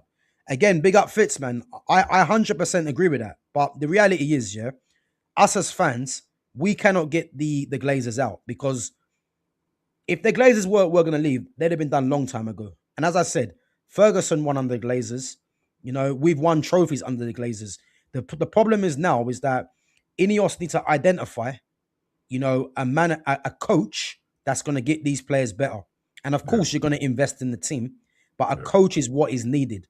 We don't need to be bringing in no sort of Mourinho type of manager. It needs to be a proper coach to get these players better. And I do believe Ineos will get this next appointment right, man, because they've got no other choice but to get it right. So we have to just be patient, man, in a sense. yeah. Um, my top three: Now Enrique, wait. Tuchel, Xavi. What was Oh, sorry. that previous comment? It doesn't matter what. This one there? It doesn't matter here. We won't get fourth. My top four is not in order. See, okay. Yeah, Um, but again, but look at it this way, yeah. Liverpool haven't been great and they're fourth. Yeah. yeah, We've got one game a week. if we've got one game a week, yeah, Semenyo's gone to City, 64 mil. Oh, If facts. we've got one game a week, yeah, Yeah. there's no excuse with the squad that we have. That is my point. There is no excuse.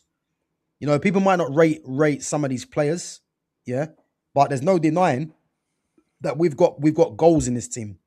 You Do know, you take Emery? of course, but Yeah. Emery's not going to come to United. Yeah. And why is that? Yeah. Because to be fair, he's got a good thing going on at Aston Villa. I mean, Aston Villa are third in the league right now.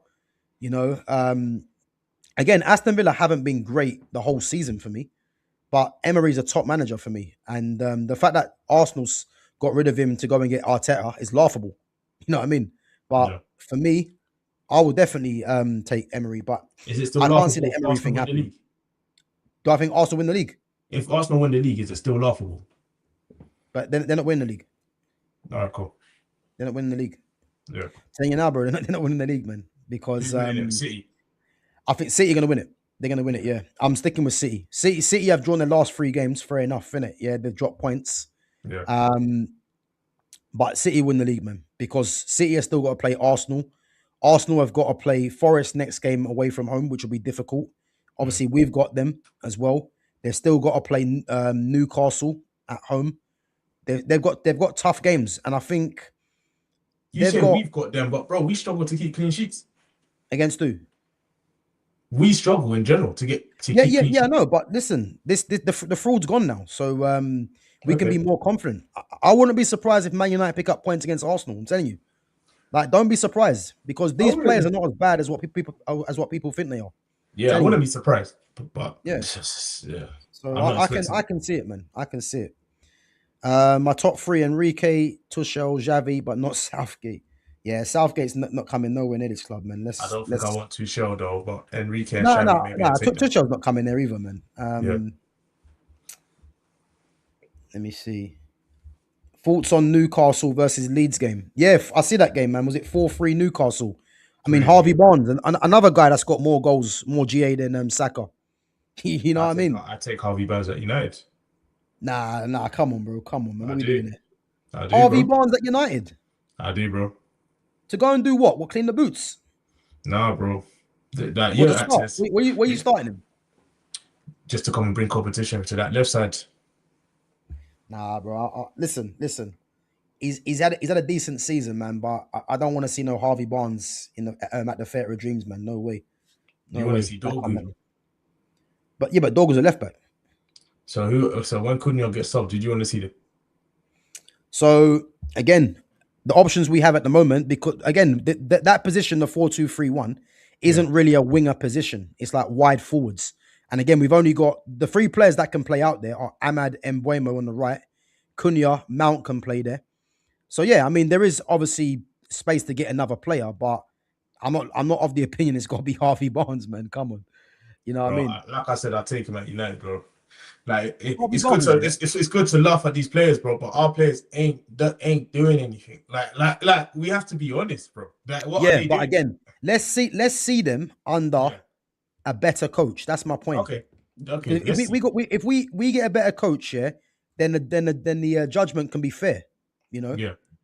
But And who is the better coach? Fletcher. Not Fletcher. Fletcher's not a coach, really. He's not that. The coach is Michael Carrick for me.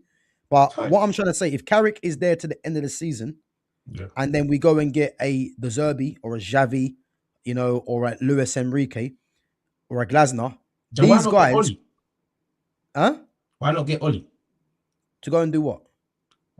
Bro, Carrick was Oli's assistant, no? Exactly. But Carrick's a better coach than Ole Gunnar Solskjaer.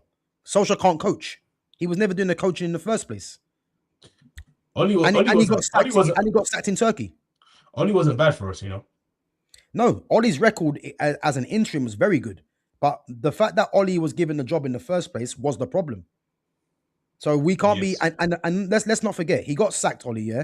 And then he got sacked in Turkey, but yet we want to start bringing Ollie back. Why? It's to appease the fans, really. But if Man United are serious, yeah? If Man United are serious, they just bring Carrick in, yeah? Or if you want to bring Solskjaer back for some reason, then Carrick has to come with him. Because remember, there's no backroom staff there now because they've all gone with Vamarin. So, but yeah, from what I've seen of Fletcher, he's been decent, but I don't want Fletcher. Fletcher's not gonna take over the team permanently. He's not. He's got. I think he's got one more game, and then yeah, he'll I'm be tired. he'll I'm be tired off. of all these guys. I'll just be honest to you. I'm tired of these guys. I see I can Fletcher. I can tell you are, I, man. I see Fletcher sit down and say, "Oh, bro, I spoke to Fergie. He's standing there with his red tie. It's just all pissing me off, bro. I'll be honest. Like, I'll be honest, it's just all pissing me off, bro. You get me? Yeah, These guys, like, I don't know. All these Fergie regions are pissing me off, bro. Just tell my bro, I man to feel your just come pain, down man. from.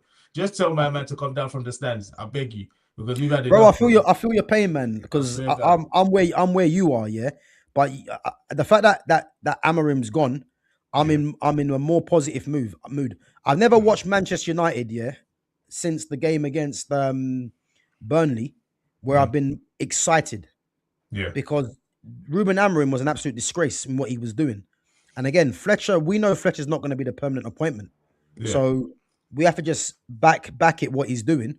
And yeah, there was positive signs what he did. And I can support that. It's just that we need to just make the right appointment to the end of the season, yeah, push for Champions League football. And if you get Champions League football, these Enriques that are available, because you got to think, yeah, Pep might be off as well. So yeah, there's going to be Slot might get sacked. So there's going to be managers available, and a lot of these teams will be going for. And as I said, the Champions League football is a must. If we yeah, don't get Champions League football, then I don't think there's no chance of getting Enrique if he's available still. yeah. Um, the likes of Glasner, you can get Xavi. I think you can get.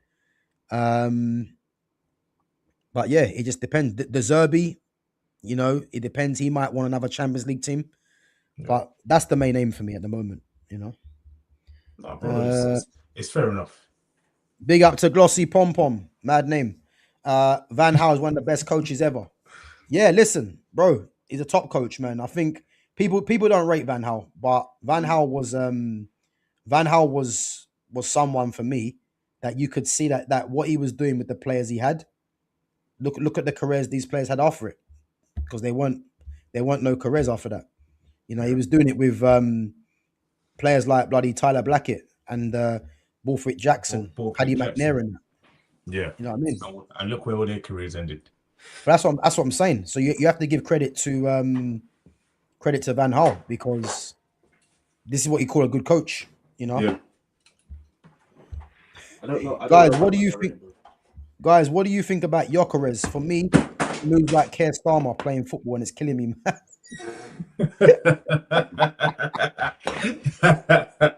Boy, listen, that's not a bad shout.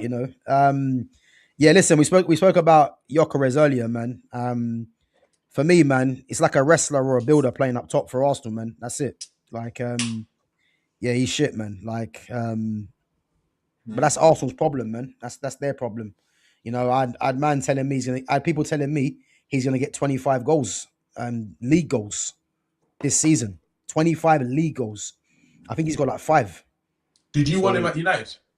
bro, no way that I want him So at Man United. did you want The three Sesko? strikers that I wanted, yeah, at United. Yeah. And again, when you're talking about Premier League proven, this is where we Yeah. should have gone. Yeah. I wanted either Mateta, Johan Okay. Visser, or Ivan Yeah. Toney. Now, Ivan Toney was probably a bit more of an unrealistic one because, again, he's in Saudi. And Yeah. obviously, I think he's got to stay there for a certain amount of time. But Yeah. um, Mateta was the one that we should have got, because Mateta's at a good age, Premier League proven, Mm. and he's definitely someone Man United should have targeted, or even Johan Visser before he went Newcastle. But the fact that we went for Sesko, yeah, again, the Sesko signing was even better because it meant that Rasmus Højlund went, because that guy is arguably the worst striker that I've seen. I He hate was him. terrible. I He was hate him. terrible. Yeah. So the fact that Sesko came in and Rasmus went out, I was happy with. But the problem is, yeah, That a was lot of another these Ten fans. Hag signing, by the way. Say again. That was another Ten Hag signing. What was? Holland. Yeah. No, yeah. He made a few blunders. But again, there was a reason why he signed him. Because of his son runs the agency that Højlund's part of, isn't it? Okay. Yeah. SEG. Yeah. So that's why. But the thing with me, what made me laugh here is that a lot of these fans were saying Gyökeres because Gyökeres scores goals. So then when Gyökeres went Arsenal, they were then happy to go and get Sesko and the same Sesko that scored 12 goals in the Bundesliga, which didn't make any sense. It just didn't make any sense. Yeah, But for me, from what I've seen of Sesko, yeah. Sesko is actually a good footballer. You know what I mean? And he will get his fair share of goals in a thriving team, but he wasn't the first choice by any means. But His 2 it goals shows you how yesterday were very good. very, very good. Those are strikers finished for me. And I Yeah. don't feel like I saw any signs of that on the Emirates. So I don't know what changed quickly, but those were 2 very good goals. And he had 7 shots on target. You get what I'm Yeah. saying? Højlund had 13 all season last year.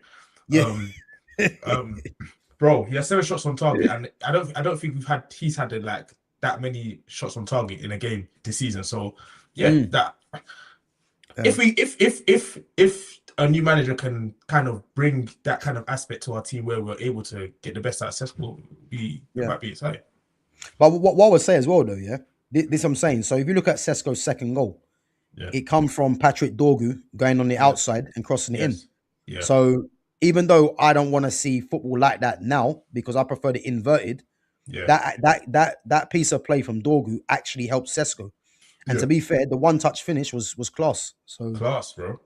Yeah, it was a great finish, man. So you have to credit that, man. Yeah. Give it to Giggsy to the end of the season, you know. Now listen, that guy can be nowhere near the club. You know what I mean? Legend on the pitch, but a scumbag off it. You know what I mean? Please, so I need someone to say it. That's I do not want to see Giggsy, please, bro. Yeah, listen. You might let him apologize to Rodri first. You know what I mean? Because man, I want that guy nowhere near my club. You know what I mean? He was an idol of mine. Honestly. Dirtiest dog in the town, man. That's what he was. You know what I mean? What a left winger. Yeah. I'll take Conor Gallagher over Ugarte and Casemiro. Nah, no way, man. No way. I'll take him over Ugarte, maybe not Casemiro. Yeah, over Ugarte, yeah. But Ugarte, really I just do not rate him at all. Yeah, he's terrible, Ugarte. He's terrible. But I do not rate him at all. Did you see that video of him doing the bounce pass? Like, just, I don't know if it was trolling or anything. Maybe I've got to send it to you if you haven't. But it was warming up before a game. Yeah. And he was doing a pass back and forth to Martinez. And he just couldn't keep the ball on the floor. He just kept bobbling every time he passed it. And I was thinking, he has to be trolling.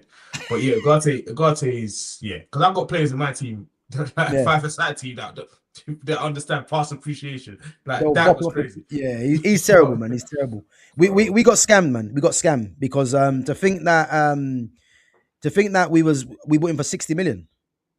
Like 60 million pounds, yeah? Ten Hag. Yeah. I don't know what to say, man. I've never seen a player like that being bought for that amount. Like, it's criminal, man. It is absolutely criminal. But he'll be moved on anyway. I think end of the season he'll be gone. I don't care what kind of season he has. If to the end of the season, if he plays well, that's a player that can't be figuring as part of this team. Nowhere near it. But bro, I think this team needs signings. I'll be honest. And if I say 5 signings, I might just 5 signings, bro. We need signings. Man United, bro. In the midfield, Casemiro and Ugarte can probably get replaced. If you're saying Bruno, then bro, we need to replace the whole midfield. So we need signings in that team, bro. A left winger now. If we go back to 4-3-3, we need at least a left winger. Even if you still play Cunha there, you need options. You know what I'm saying? What players are you looking at, though? On the left. You see me. Sorry. 1 minute.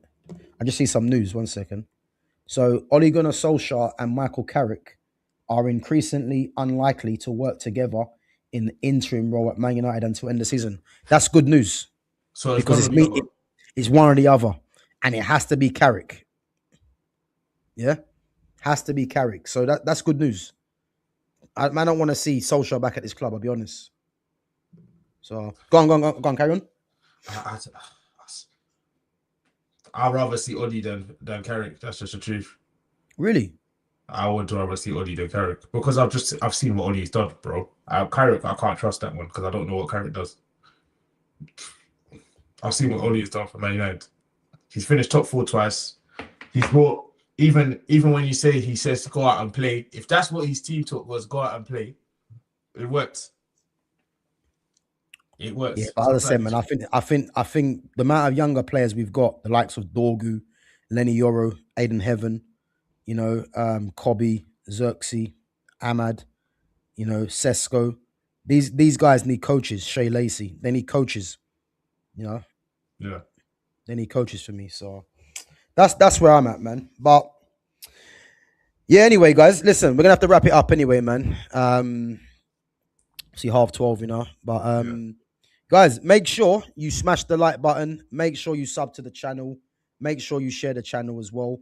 Yeah. And make sure, guys, you go and follow Owen over at B2R Sports, man. As I said, all of his socials are in the description. So yeah, make sure you go and follow him on all of his platforms. And yeah, bro, big up for coming on again, man. Thank you, Good bro. chat, Thank man. you, bro. I'm even gonna make some clips from this and post on TikTok as well. So make sure to go follow up. Big up everyone. Make sure to like, share, and subscribe. Also, big up Gavin, man. He always shows me love. And yeah, man, I'm always ready to just come on and talk some good football, bro. Yeah, I appreciate it, bro. Man, as I said, I'll definitely get you back on again, man. Obviously, we've got the Arsenal and United game coming up anyway. So Yeah. I'll probably do a live watch along for that, man. Did you So watch alongs? yeah, do watch alongs. Yeah. So Yeah. if you wanna Invite me. jump on the watch along for that game, Yeah. obviously, yeah, man, I'll hook it up in it. Yeah. Obviously, that's going to be a big game, man. So we can watch it together in it. So 100%. I'll try and get one of the people in the chat from the Arsenal as well to come on. Yeah.